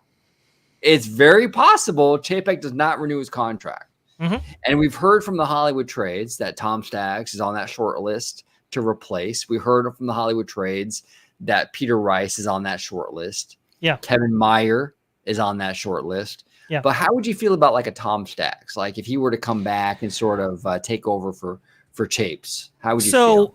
It's interesting because on two levels. One, to respond to your comment about him, this was a time when he actually was placed into the Parks Division position. At that time, he was switched out with Jay Rasulo, who was then took Staggs' position as CFO. And that was Bob Iger seeing which one adapted to their new role best, so that they could, succeed him as CEO themselves. And Tom Staggs, I got to be honest, I think he did that with flying colors. He really jumped into a role that you might have thought was out of his wheelhouse, like OG described, but really kind of took it on and made some moves right out the gate. New Fantasyland was a project that was approved by Jay Rasulo and mapped out and spec'd out, and that budget had been approved and whatever. But when Tom Staggs went in there, like OG was saying, with his little boys, he's like, man, there's not much for them to do. The reason why he was saying that was because Enchanted Tales with Belle, which, by the way, has been reduced to a meet and greet as of right now. It's not even the experience that it's supposed to be. There were supposed to be like 4 of those. Cinderella was supposed to get one. I think Tinkerbell was supposed to get one. All that kind of stuff. And it was like, wow, you're going to have this brand new expansion for this land Magic Kingdom desperately needs, right? You're going to have Little Mermaid and that's it. We need another attraction in there. And Tom Staggs was the guy to figure that out and understood, I heard you have a Seven Dwarfs mine car, attraction concept. Why don't you go ahead, pitch me that, because we need something. We need to change something here. And that was mid-construction. Wow. It's big deal to have done that. But look, what is it? The director for Avatar, Cameron. James Cameron, right? Sorry. It's the lights, I swear. James Cameron comes on and says, hey, I want everybody to understand, when it came to the opening of Pandora, the World of Avatar, I want everybody to understand this was not Chapek's doing, this was Tom Staggs.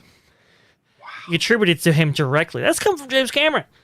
He was well liked, understood the role. One of the reasons why Pandora even went into Animal Kingdom and not Disney's Hollywood Studios, which is where they originally want to put it, was because of Tom Staggs understanding, no, this belongs to Animal Kingdom. Animal Kingdom needs something as well. Right. And it's a good thing that he did that, because that freed up the space for when Bob Iger did acquire Lucasfilm, did acquire the rights to Star Wars, and now they had a franchise to put there as well. Forward thinking, right?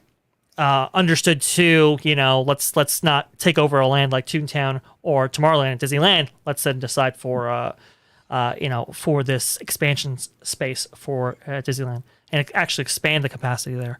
So, again, I liked him in that role. I thought he did extremely well. And as a CEO, look, he's been circled around by other media companies, specifically when Les Moonves was going through his issues at CBS, Viacom, right? That was a pretty tumultuous thing. But Staggs was the guy who they were looking at and going, hey, maybe we can get him.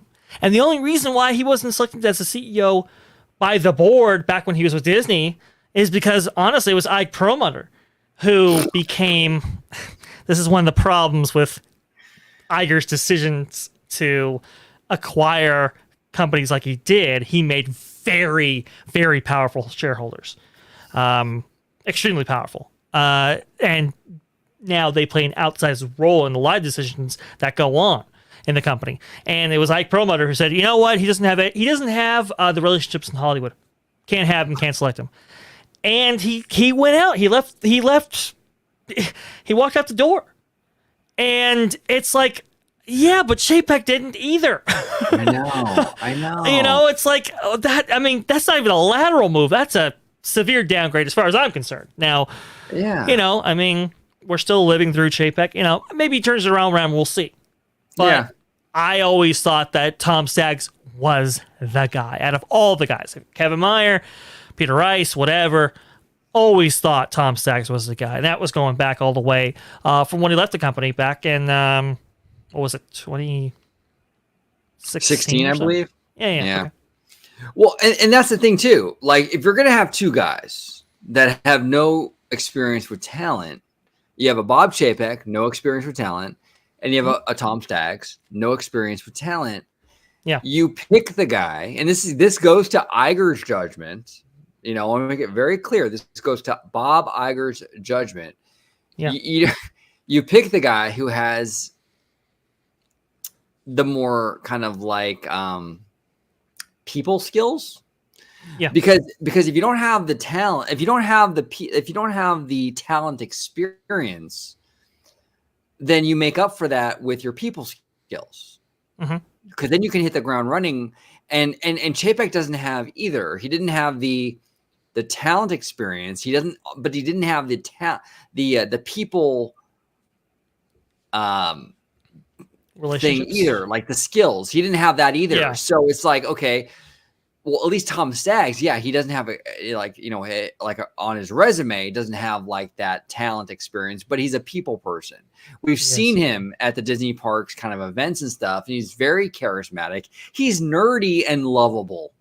He's kind of a Michael Eisner kind of figure. The guy is nerdy as hell, but you just love the guy. It's like, oh, come on, Tom Staggs. He's cool, you know? He's so nerdy that he's cool, you know? Hey, he was personable with me and my family. That's from personal experience. I mean, that guy was a people person for sure. He could establish those relationships. You're absolutely right.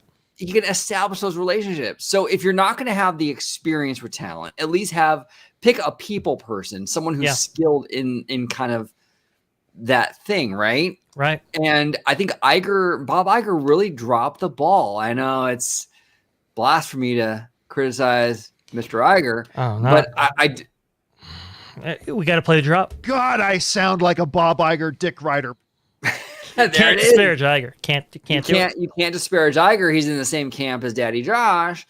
But the fact of the matter is that he dropped the ball. Like, Bob Chapek has none of the qualities. And I defend him. I defended him in the beginning of this video. I'm not trying to crap all over Bob Chapek, but if you're looking at two men, if you're looking at, Tom Staggs, who doesn't have a history with talent, but is a people person, and then you have Chapek, who has no history of talent and is not a people person. He's an introvert.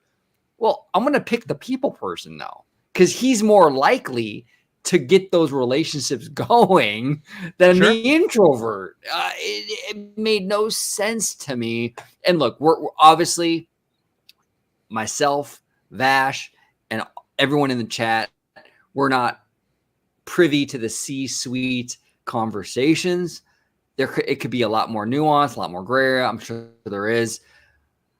But on face value, I don't know what the hell Bob Iger was thinking, letting him go and saying, you know what, Chapek's our guy. It's a crazy thing. It really is. I mean, I don't get it. On the eve of one of the most tumultuous times in the company's history, with the events of 2020 on the horizon, you switch up CEOs. You switch up your role within the company. I mean, it was effective immediately. It wasn't even like, hey, he's going to be CEO. No, it was effective at that point. And it's like, wow, you do something like that, and it's just a profound decision. It really was. Sorry, I lost my train of thought. No. Okay. So you have this guy Tom Staggs, who was the guy. I think everybody kind of saw him as the guy, and you pass him over for this Chapek guy who wasn't really necessarily beloved with his decision making at the Parks division.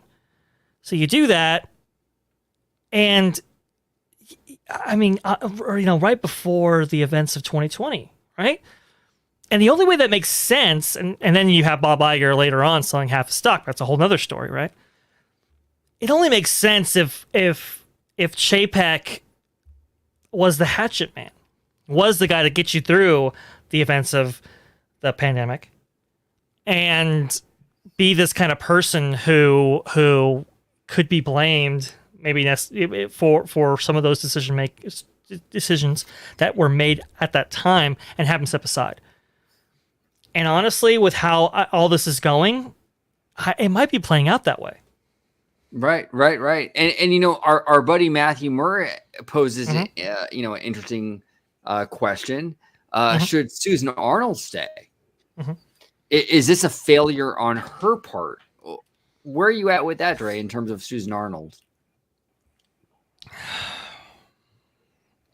That is the one question. It's the one thing that I can't really find any information on. Like, I'm trying to determine, is Susan Arnold in his camp? Right. Or is she not? I have no idea, to be honest. I'll say this much. If Susan Arnold doesn't take control of that situation, it's going to be taking control for her. You don't want that. Okay? Right. That's not where you want to be. So it really comes down to, how does the board view Bob Chapek? Yeah. And what do they expect Susan Arnold to do about it? Right. Is Susan Arnold in his camp or not? That's kind of like, or in her camp, I should say. That's kind of really the question. And I'm not really sure where that is exactly. Like, is the board like, I don't know, are they even affected by what happened out in Florida? Like, is it no big deal? Like, we understand that from the right wing especially, they've been really, really criticizing Disney and some of its decisions regarding their films and so forth, content, whatever. Does that freak the board out? Does this falling stock price freak the board out? I really don't know. But if it does, and Susan Arnold doesn't do anything, well, maybe she goes. That's the corporate world. Well, yeah, it is. And it's hard, Matthew, to kind of gauge Susan Arnold, because corporate boards are very secretive. Mm-hmm. You're not going to get the same kind of headlines and kind of insight from the trades and things like that about the board that as you would with, like, the CEO. Mm-hmm. So we don't really understand, like, we don't like Vash rightfully brought up, like, we don't really have, like, we don't really know, we don't really know. We don't know her mindset. We don't know where she's at, where the board is at. We have no idea. And we're probably never going to know until it happens, right? Until they announce Bob Chapek leaving or something like that. But I mean, it's just corporate boards are very secretive things. And it's really hard to kind of gauge whether she's doing a good job or a bad job, because there's nothing on it. You can't look anything up. We have nothing to go off of, Mm-hmm.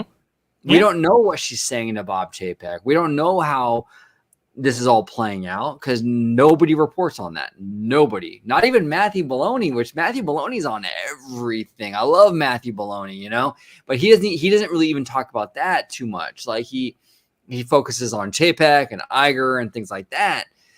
Yeah. I if we had more information on Susan Arnold and where she stands and her decisions and this and that, we can answer your question more effectively, Matthew. We just don't know, because it just doesn't seem like,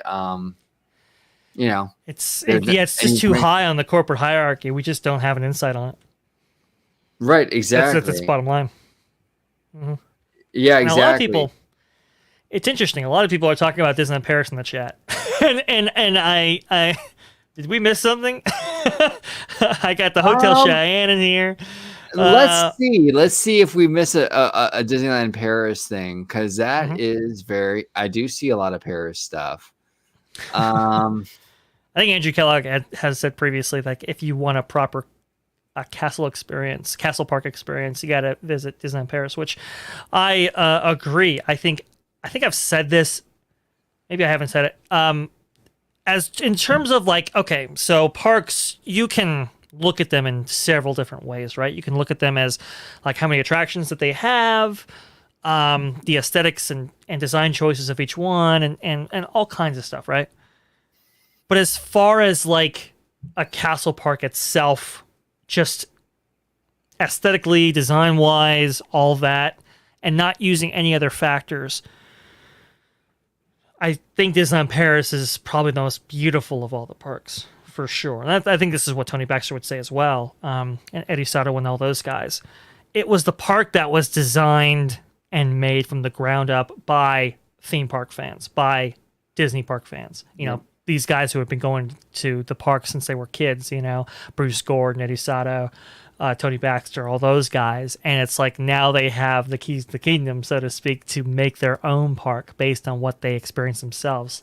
Because you probably, you know, designers of Disneyland, they didn't have anything to go by. It was just like, you know, it was just we're doing this thing on the seat of our pants just at the time. Walt wants to make this, this Disneyland. Let's do it.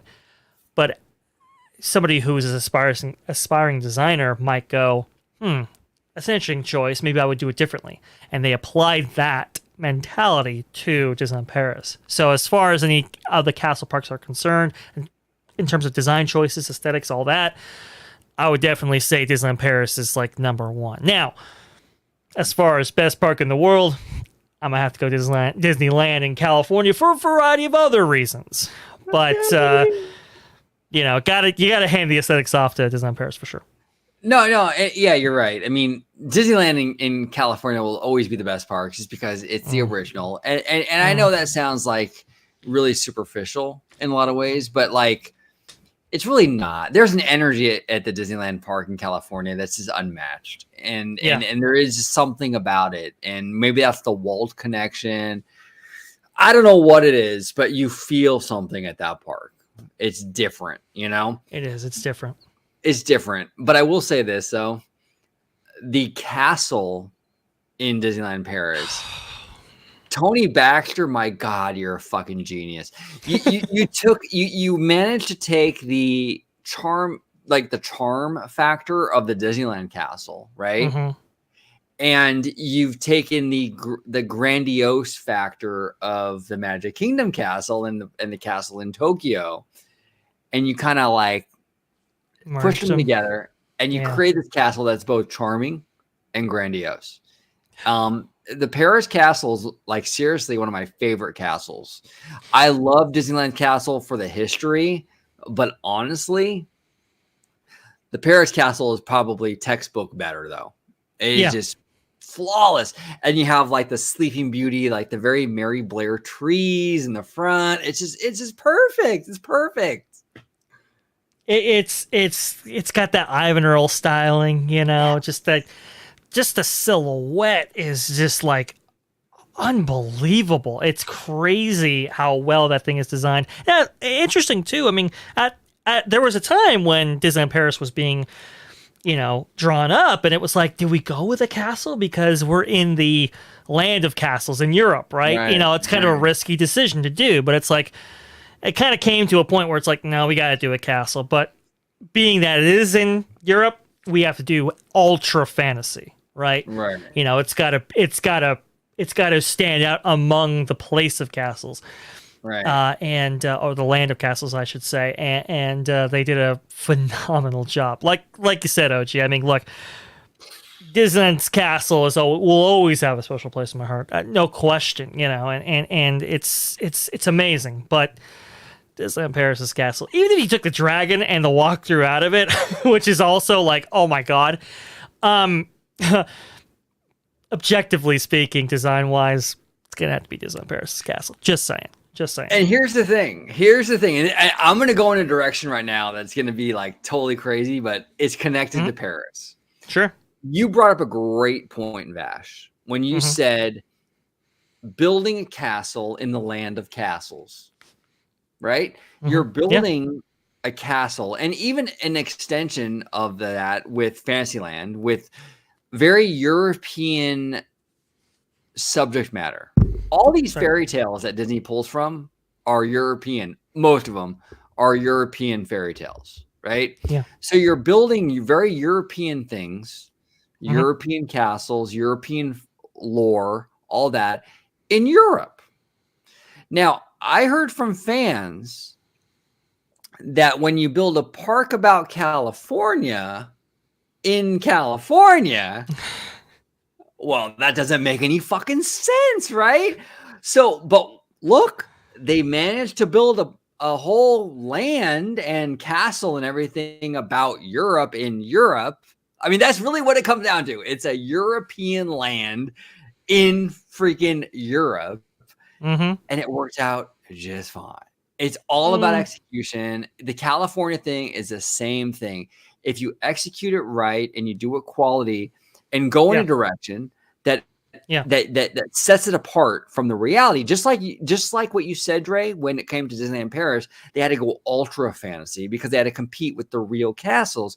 Same with California Adventure. They had to go in a fanciful kind of an IP or more fanciful direction with California because it has to compete with the real state.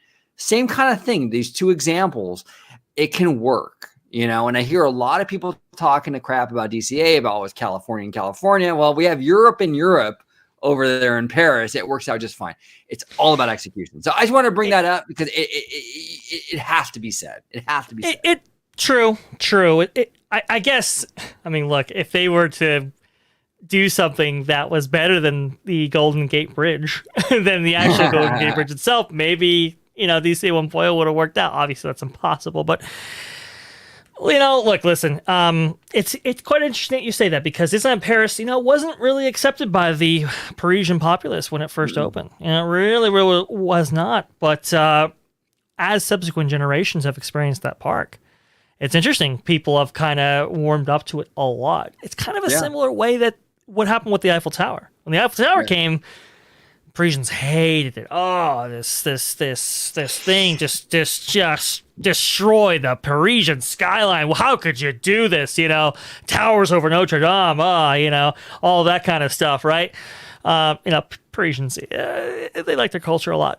Just saying. You know, we go to movies, we go to you know, parks and stuff like that in here in the States, but them, they go to like museums and stuff. That's how they go out in a family outing. You know, they absorb their own culture. It's crazy. But when Disneyland Paris came about, they had a very similar reaction. But now, as subsequent generations have enjoyed both the Eiffel Tower and Disneyland Paris, they've accepted it as their own kind of thing, and they have as much reverence maybe not quite as much reference as for Disneyland Paris as the Eiffel Tower itself, right? You know, they view that as like their icon for that city, and the same kind of thing is happening with Disneyland Paris. It's very, very interesting, very fascinating. It is interesting. That's fascinating. I didn't know that they were against the Eiffel Tower, and it's funny because not only did they come to accept the Eiffel Tower, but it's become like the symbol of Paris. Yes. Like it's not even just like, okay, we're tolerant now. Okay, it's fine to exist. Right. Now it's like literally the icon of the city, and they embrace that. Crazy. Absolutely crazy. It's a crazy thing. You don't really think of it like that, but at the time it was very controversial, very divisive. People hated it. And now they love it. So it just sometimes it depends on the populace as well. Yeah. And Disney fan 55 says, I hope they stop taking the charm out of Disneyland. Now, Disney fan 55, you make a good point here. And myself and Dre, we've both talked about this even recently, where the charming thing, the magic, not to be cheesy, but the magic of Disneyland is really kind of like the when you walk through that park, it's very like up and down. There's hills. It's very narrow walkways, little corridors. You know, it adds to the charm of that park, right? Yeah. they're systematically removing that charm though. When you widen the walkways and you make it like a Florida park, and I'm not talking crap about Florida. I'm just saying Disneyland is charming because it isn't that. It has these little narrow kind of walkways, and it's quaint, you know. When you start to widen the walkways and kind of remove kind of like the different elevations and things like that, you're taking away what makes Disneyland Disneyland. You know, and we talked about this with New Orleans Square, the renovations and the removal of a lot of stuff around Tarzan's treehouse. While we understand it's logistically maybe necessary, it does kind of suck a little bit of that charm out. It does. I don't know. What do you think, Dre? No, you're absolutely right. You're absolutely right. It just Disneyland is not a Floridian park. You know, it was never designed to be that way. It's not flat. It is these things. It's that charming quality that Disneyland has is constructed from various different elements, you know, and it's all kind of carefully arranged. And when you start messing with that, when you start, you know, removing this planter to make this walkway, you know, twice as wide. Yeah, it's twice as efficient, but it's not twice as charming. You know, you've reduced it quite a bit, and so it's like it's just I don't like it. You know, I wish like with New Orleans Square, for example, they replaced the tiers, right, that used to provide for fantastic viewing and flatten them out. They replaced them with cement. Man, couldn't you do it with, you know, brick pavers? Right. And you know, kind of break up the monotony of the cement with those. You know, you could have. They didn't. It's really unfortunate because a lot of that, like those tier platforms used to have like a lot of that, a lot of like brickwork and a lot of like stonework and a lot of, you know, like iron work and wrought iron work and stuff like that, and used to break up the area quite well. Removing that kind of stuff, man, it really is unfortunate. And they keep doing it, and I don't like it, but it's what it is. Apparently, the reservation system was going to fix these problems, though. So whatever. Yeah, and I mentioned the analogy of like, you know, that game, that old school game that I used to play as a kid, Jenga. You know, with the wooden blocks, right? And you can take out one wooden block and it's still going to stand. You could take out maybe even 2 or 3 wooden blocks and it's still going to stand. But if you keep doing that, eventually it's going to collapse, right? And it's kind of the same idea with Disneyland. Like you can take out, you know, a walkway here, a planter there, you know, but eventually it's going to start to really make a big impact. If you start nicking away at it little by little, it's like death by 1,000 cuts.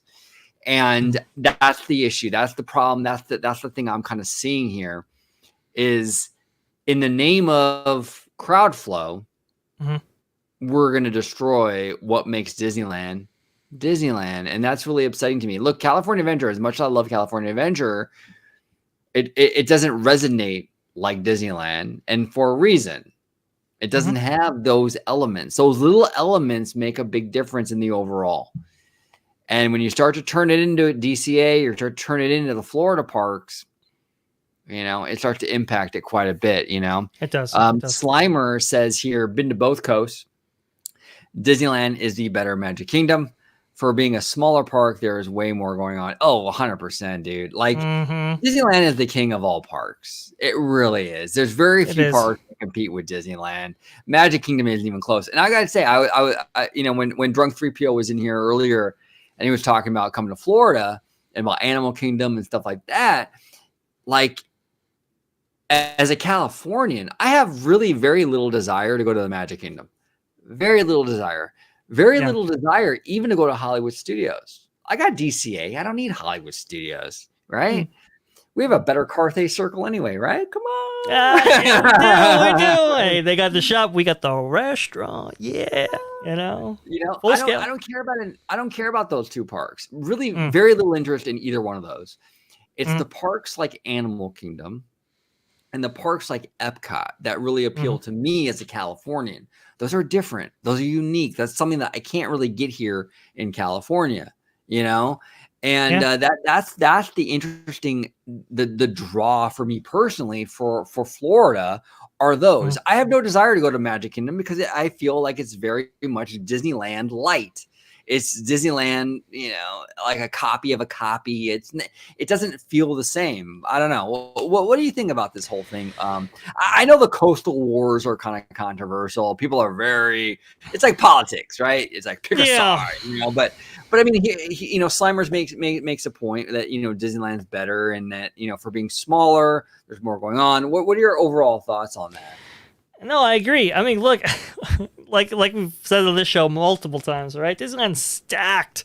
And you look at Disneyland for how much acreage that park actually takes up. Man, there's so many attractions per acre. It's ridiculous. It's great. I have to map that out one day and give you guys an idea, but because it's just so insane just how much they've crammed in there over the years. It's great, It's one of the benefits of not having the blessing of size, right? We only had one park to shove it all in, and they did, and it's pretty great. It's pretty awesome. When you get that $100 ticket or whatever, it's an incredible value when you look at it from that standpoint, right? But yeah, I agree with you. Magic Kingdom, I mean, it's big, it's awesome, but even Walt Disney World fans don't even look at Magic Kingdom in this, in the same way they do Epcot and some of the other unique attractions that they have or unique parks that they have because of that, right? Because it's like everybody kind of knows, even Florida fans know that it's Disneyland light. It's just not the best version of that. And if you want more of a ideal Walt Disney World experience, you got to go to Epcot or something like that, and I would agree with that. I do want to see Magic Kingdom for sure. So I do have a desire to at least step in it, but I'm much more interested, like you say, OG, much more interested in what makes Walt Disney World unique and distinct from Disneyland, rather than just repeating the old copies of copies. No, 100%, 100%. And I always kind of see like Epcot as sort of like, it's interesting with this whole thing because like Epcot is sort of like the Florida version of Disneyland. And I know that sounds really weird, but it is. Epcot is a park in Orlando that has that direct connection to Walt. That's the park that really stands out. That's the park where I think a lot of the passion is kind of directed at, Do people have passion towards Magic Kingdom? Not so much. It's Epcot that has like the purists and the people, the fanboys are hardcore with Epcot. Hardcore Epcot fans. Right? It's very reminiscent of what we see here for Disneyland, you know? Yeah. Yeah, Epcot is when you get rid of when that light bulb isn't there, the red and white light bulb isn't there, people notice, okay? That's a thing out here. And like you said, OG, that equivalent is definitely with Epcot for sure. No, it is. It's a special place. It has that connection with Walt. I love the fact that they're adding that Walt statue over at Epcot. I think it's phenomenal. It's just different. Yeah, man. Like as a Californian, I have very little interest in going to Magic Kingdom. Now, when I eventually do make it out to Florida, I will definitely go to the Magic Kingdom. I want to go to all the parks and really get a feel for it, But it's Epcot and Animal Kingdom that are really the ones that are drawing me over there. And the resorts. The resorts are another big thing. Disney World is second to none when it comes to like the resorts. I know they all pale in comparison to our upcoming Pixar hotel, but they try, right? Yeah, they try. Yeah, but nothing will be as good as the 1984 Pixar hotel. I just thought of it too. Disneyland's been around for, we're talking 2002, so almost 70 years. Yeah, almost 70 years, right? We're getting there. Ooh, man. It's been around for almost 70 years, right? We've only had one resort hotel designed by Disney and created by Disney. That's it, right. Just one in all that time, and now we're going to be redoing an existing hotel again. It's like, can we get at least one more? I mean, Walt Disney World has all these great resort hotels. Can we get at least one more? The one we have is amazing, and it's probably up there in the top 5 of all Disney resort hotels. Just want one more. I just want one more there. I know we're going to get Disney Villas, whatever. We need one more. We need one more bona fide resort hotel. No, 100%. And I think the issue, the advantage, this is one of the advantages of the blessing of size that Florida has. Sure. And there are disadvantages. I know a lot of fans don't think that, but there are disadvantages to the blessing of size as well. There are. But one of the big advantages, though, is that Disney World can build resorts and not lose hotel rooms in the process. In California, we really can't. Like Dre touched upon, like with the Paradise Pier Hotel or Disneyland Hotel, in order to make those up to snuff, to up to the level that you expect from a Disneyland or from a Disney resort, you kind of have to bulldoze them. And when you bulldoze them, it takes you 3 years to build it or 4 years to build it. You're losing all that hotel occupancy for all those years, and they don't want to take that hit financially. And that's what I think the big issue is. I think if it didn't come to that, I think they would do it. I think they'd bulldoze Disneyland Hotel and rebuild it anew and make it a nice shiny hotel so they can charge Grand Californian prices. They would love to do that. Same with the Paradise Pier Hotel. They would love to bulldoze that bad boy and rebuild it and make it a 5 diamond or whatever they call these hotels and charge you $1,000 a night. They want to do that for sure. But they can't do that because once you bulldoze it, you have 2, 3, 4 years of nobody buying rooms. It's a financial hit. And in Florida, you don't got to worry about that. You have the endless room, and you can just build a hotel, build a resort, and it's business as usual until the new hotel comes. Yeah, the ROI, the return on investment, is very different. That's one of the big reasons why, you can have crazy ROI out in Florida, make a return on your investment. Within that 5-year window that WDI and Disney operates in, much easier, better, faster out in Florida than you can in California. There was an idea about expanding the Disneyland Hotel, like redoing it, and expanding it. The idea was, let's make a Tomorrow Tower, right? Like a new tower, then you could take another tower offline once that comes on, and that way you don't lose out on any inventory. But even that was struck down, and they went with with what we saw when they redid the Disney Hotel most recently. Taking kind of a couple of floors down and just going through it because even then that didn't quite make sense for them. I'm not sure why, but that was the idea, But you had to work with those logistical hurdles in a way that you just don't have to in Florida. No, 100%, 100%. We have a comment from Andrew Kellogg, and Andrew's saying, I'm tired of people complaining about the new stuff like new rides, restaurants, shops at the Disney parks. People forget that Walt Disney said that Disneyland or Disney parks will never be complete. 100%, Andrew. I've said this many times. You don't have to love every change. And in fact, you probably won't. I don't love every change. I don't love every single thing Disney does. Yeah. But I think as Disney fans, we have to kind of acknowledge this idea that Walt Disney did not want these places to be museums. They were these ever-changing, ever-evolving, kind of pliable places that were ever evolving. And look, you might not like the new ride. You might not like the change. You might not like this, that, or the other.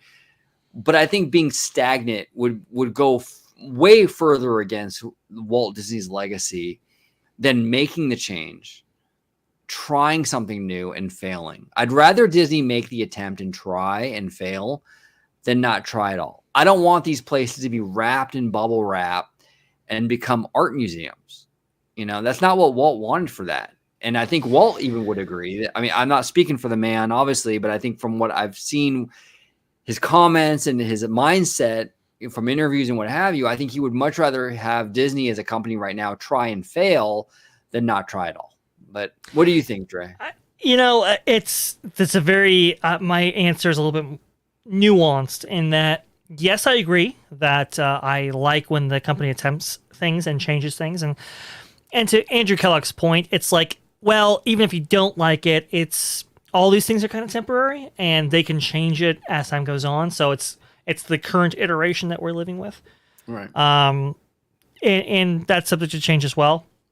What I don't like is when they do something like that's kind of, for lack of a better term, half-assed, and ends up ruining something. Like, for example, rocket rods, right? If you just did that project correctly, we would still have the rocket rods. We don't have the rocket rods or the people mover because they screwed that up, right? So that's a little, that's the one time where I'm kind of like, maybe you should save your efforts for when you can get, funding or a great idea that overcomes some issues that you have at the time. And then the other thing would be like something like a Guardians of the Galaxy Cosmic Rewind, or maybe like a Tron, where you have these big, huge buildings that may take away from what exists around them. That's another time where it's like, maybe we should rethink this or something. So I'm sympathetic to the argument that those things actually end up detracting more than they end up adding, and sometimes those kind of things are a little harder to modify as time goes on. But generally, I agree with your sentiment, OG. Yeah, and Rogue Disney makes a great point here as well. Temporary for a theme park is half a lifetime for a guest. True. It can be. It can be. That's very true. I mean, even if you look at, to touch upon Dre's point a second ago with the rocket rods, I mean, that replaced the people mover. The rocket rods haven't been online for 20 plus years. You're literally talking about some Gen Z people, some Gen Z kids that were literally born and are now like in college that since the rocket rods closed. I mean, it's a huge amount of time.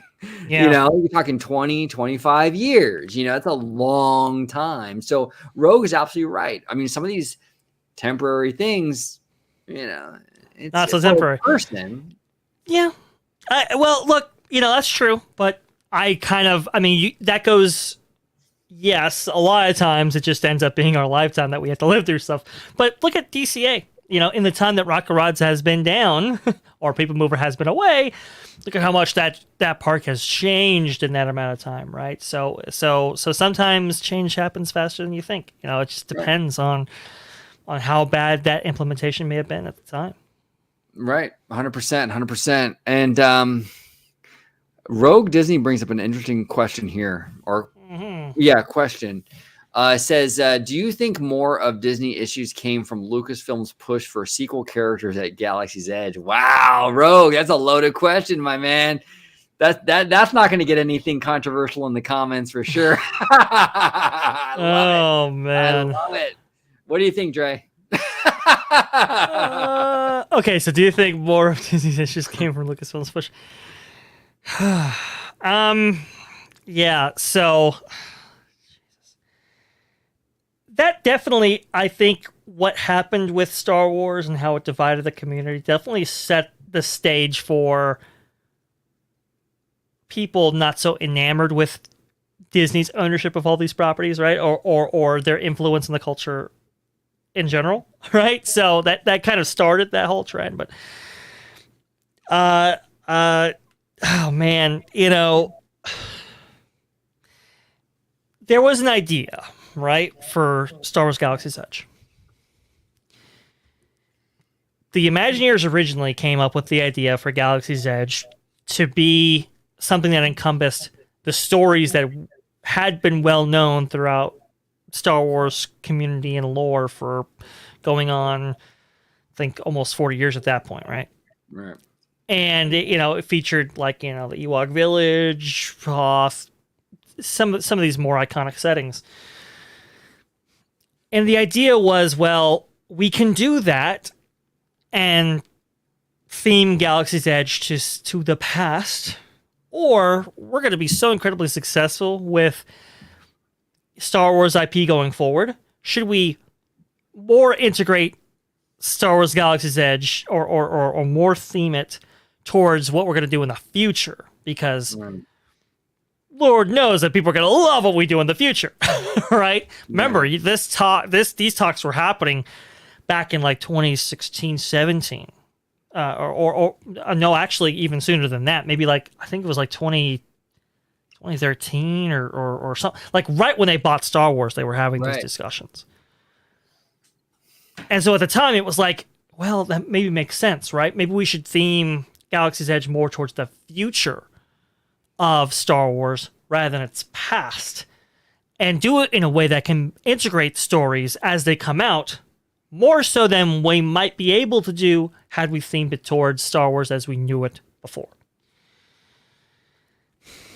And as Rogue Disney points out, a little bit of hubris there, right? I mean, it didn't quite work out that way. And it really is unfortunate that they didn't take maybe a more all-encompassing view. Can we have a little bit of old mixed in with a little bit of new and do it in kind of a neutral way that invited new characters to go on? That might have been the smartest play out of all of them. Unfortunately, we got what we got, and we're still married to the timeline, though. It just doesn't make any sense. Ugh. Well, and here's the thing. Here's the thing. Here's where I'm at with this Rogue Disney. I think it's a little bit like, look, it's a little bit 2020, like hindsight's 2020, right? Like when Disney bought Lucasfilm, it was the prequels that were kind of panned. I love the prequels. I actually rewatched them all recently, like a couple weeks ago, and I love them more now than I ever have. I love the prequel. But let's be honest, like a lot of Star Wars fans didn't like the prequels. So when Disney bought Lucasfilm, there was kind of like this momentum, this push to kind of do the opposite of whatever the prequels did. Oh, we're not going to do CGI. We're going to do all practical effects, and we're going to get away from that, the prequel kind of thing, right? We're going to get back to the root, and all that stuff, right? So at that time, in that slice of that time period that they were at, that was the right thing to do. And I think Disney also at that time was thinking, okay, we're creating the sequel trilogy, and we're gonna, instead of kind of like building a Star Wars land based on characters from the 70s and 80s, let's do it more on the new films, because that's going to be like the younger generation and what they're going to grow up with. And they're kind of being a little bit forward thinking, like that's going to be the new Star Wars, right? Without even knowing what the films are going to do in the theaters and all that stuff, or the backlash and all that stuff. They were thinking like, these are the new films. It's better to be kind of like forward thinking. So I understand where Disney was coming from with deciding the sequel trilogy for the timeline for Galaxy's Edge. I understand their initial mindset of like, okay, this is for future generations, not necessarily for people like me who grew up in the 80s loving the original trilogy, more for future generations, right? I get that. But the issue just to that point, just to add some more flesh on those bones, this is something that's going to be living with us for 50, 100 years. Right. So it kind of makes sense. Like, oh, well, maybe we should do something that integrates better with the stories coming out. That will be with us in that time period than just basing it on that. So go ahead though. No, you're 100%. So I can understand Rogue Disney, like the mentality that Disney had when they were building Galaxy's Edge. But my issue though, and I'm a sequel trilogy fan. I like the movies. There are issues with them for sure, but I enjoyed them. I had fun with them. But here's the thing. They no longer need to kind of like predict what's going to happen. They already know now, right? They already know that Grogu is a massive fucking hit, and that he's like the biggest thing since like Elvis, right? They already know that a lot of people don't like the sequel trilogy. They already know all these things. So now that they know what they know, they need to kind of adjust. Like I understand the mentality they had going into it, but now you built the land. Now the sequel trilogy has been released. Now you know all the facts. You have to be willing to adjust based on those facts, and they're not willing to budge. You have to be willing to budge, and they don't want to do that. It would be so good. Batu is a gorgeously themed land. It is really, really, really immersive. You can fit the old school characters, Luke, Han, Leia, in that world. They would fit just fine in that. You can fit for the youngsters, the Filoniverse and Clone Wars and Resistance and all that in there as well. It's a perfect backdrop for that. You could fit the prequel characters in that backdrop. It all works. Now Disney has to go in there and really give all Star Wars fans from all generations what they want. And they're failing to do that, man. They're failing to do that. They are so, like Dre said, they are so fucking married to their goddamn timeline between episode, between The Last Jedi and Rise of Skywalker. And that's exactly what we're going to focus on forever. That they're missing out on all the money they can make if they did a meet and greet, if they did a Grogu meet and greet, if they did some stuff when it came to like the Filoniverse animated shows and things like that. This would be a huge moneymaker for them. You have to look, this is the thing with Disney. You have to adapt. And this is why I actually like Chapek in some regard. He is willing to adapt. You have to adapt. Otherwise, you're dead in the water. You have to. And Lucasfilm is just, they're so close-minded. And it's not Disney Parks that's against them altering the timeline. I am sticking to this. Avengers Campus has no problem throwing everything in. It doesn't matter what it is. They got like 15 different Lokis. They got Moon Knight. They have Captain America, Chris Evans. They got the other Captain. They got Captain America from the Disney Plus show, Falcon. Everything. So obviously Imagineering has no problem with this. It's Lucasfilm. Lucasfilm, get over it. Bring us the original characters, the prequels, the Filoniverse, all of it, and you'll make a lot more money. Galaxy's Edge, man. You were the chosen one! Come on. Like, what is going on? Give us what we want. Give us what we're craving. Give us what we ask for. Like Disney Fan 55 set up there, right there. Give us what we want, Disney. Luke, Darth Vader, Mandalorian, Grogu, I'd add in Han Solo, and Ahsoka, Anakin. Let's get some of this stuff. Like SoCal Imagine set up there, compare it to, Hogwarts and what, Universal did with Harry Potter. Like, people want to see this stuff. They want to see what they associate with Star Wars on kind of a broader level, I mean, there's so many different realms of Star Wars fandom. Why aren't they all represented in Star Wars Galaxy's Edge to the degree that they want them to be? Come on, let's get out of this whole thing where it's like, oh, it's this time period between The Last Jedi and Rise of Skywalker. Isn't that great? It's like, no, nobody. It's like the worst point in the timeline. Everybody's dead, right? More people are gonna die. It's terrible, right? There are Imagineers right now who think like Rise of the Resistance would have been amazing had it been themed to, Episode 4, and you'd been trying to go off the Death Star rather than a Star Destroyer in, Force Awakens or something like that. I mean, look, we're gonna face a time here when investment in the parks is gonna be lower than we've seen it or have been accustomed to it in a very, very long time. And that's just because the realities of the market and what Disney went through and everything like that.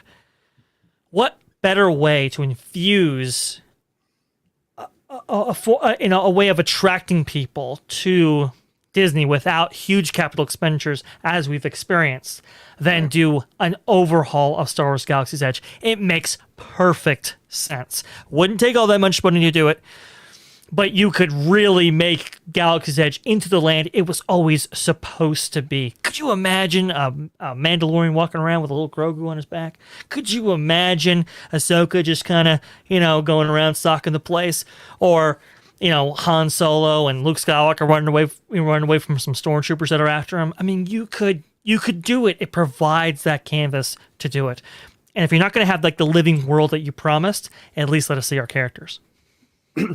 100%. And here's the thing too, like Galaxy's Edge is an enormous land. It's like 14, 15 acres. You can even have a situation where you can look, if Disney doesn't want to have just a total mixing of all the eras into like one big soup where, Sure. You can respect it. You can have let's say in the Resistance area over by Rise of the Resistance, you can have, let's say the original trilogy characters. You can have like old school Luke, Leia, Han, right? Then over there by like the Smuggler's Run, you can have some prequel characters. You can have like Anakin Skywalker and Obi-Wan Kenobi. You can swap these characters out, keep them far enough apart from each other so you don't have like, Darth Vader and Kylo Ren next to each other. You can respect it. You can also make the land kind of like a generic kind of canvas for Star Wars. And then the rides kind of tell the story from different eras. So you have like Rise of Resistance, which is very sequel trilogy. And then you can have like Millennium Falcon. And Millennium Falcon is easily adaptable. You can make that a Han Solo thing. You can make that original trilogy.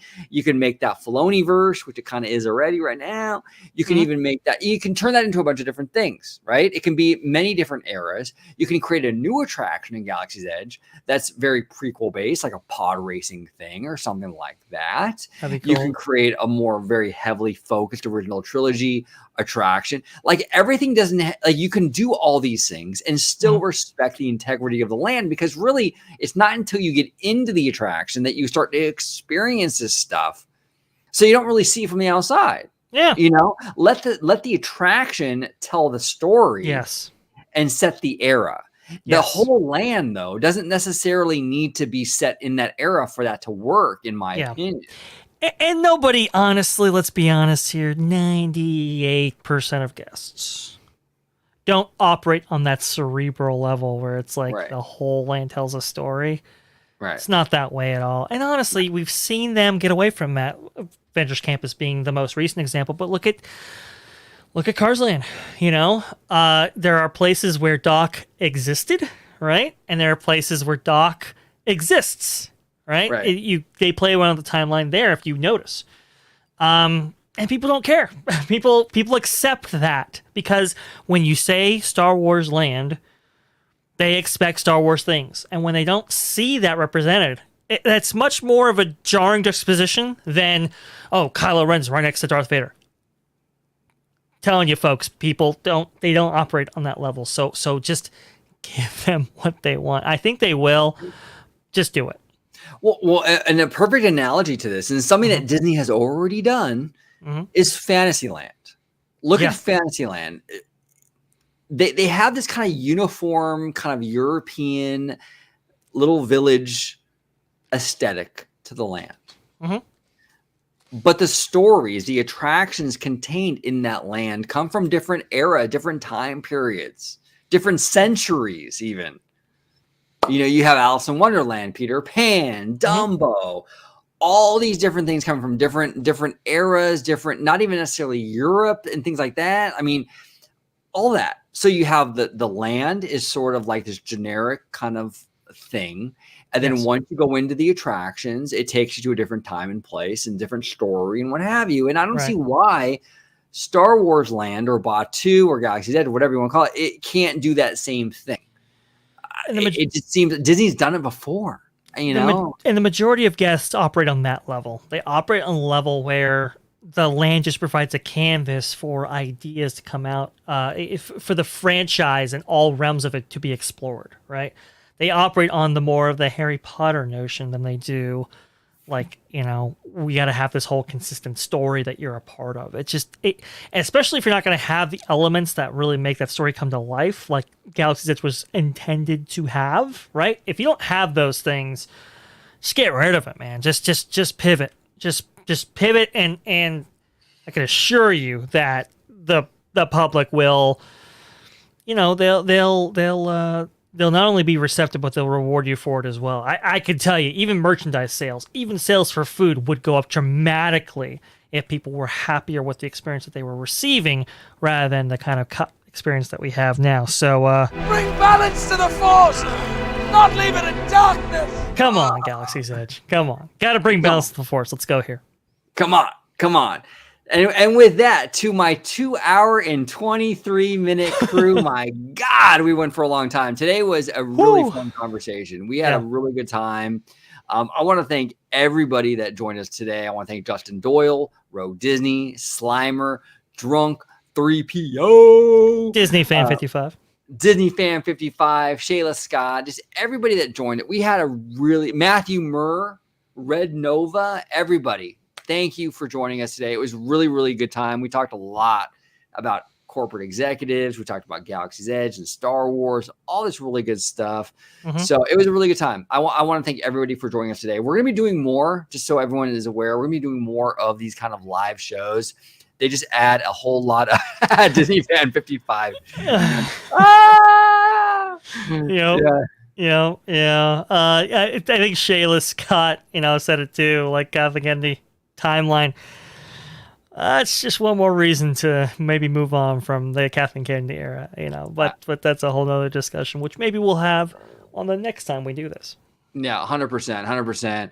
And we're going to be doing more of these live shows and we love the interaction, and it takes these conversations in directions that we're not aware of initially when we plan these shows, and it's just a lot of fun.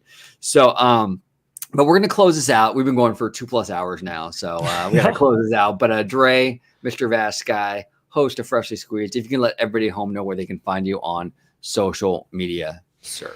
Well, the best place you can find me, or at least interact with me, is going to be at Vast Guy. It's right down there, just like it's spelled. So you can go on there. Lots of robust discussion, as I always say, especially on that platform.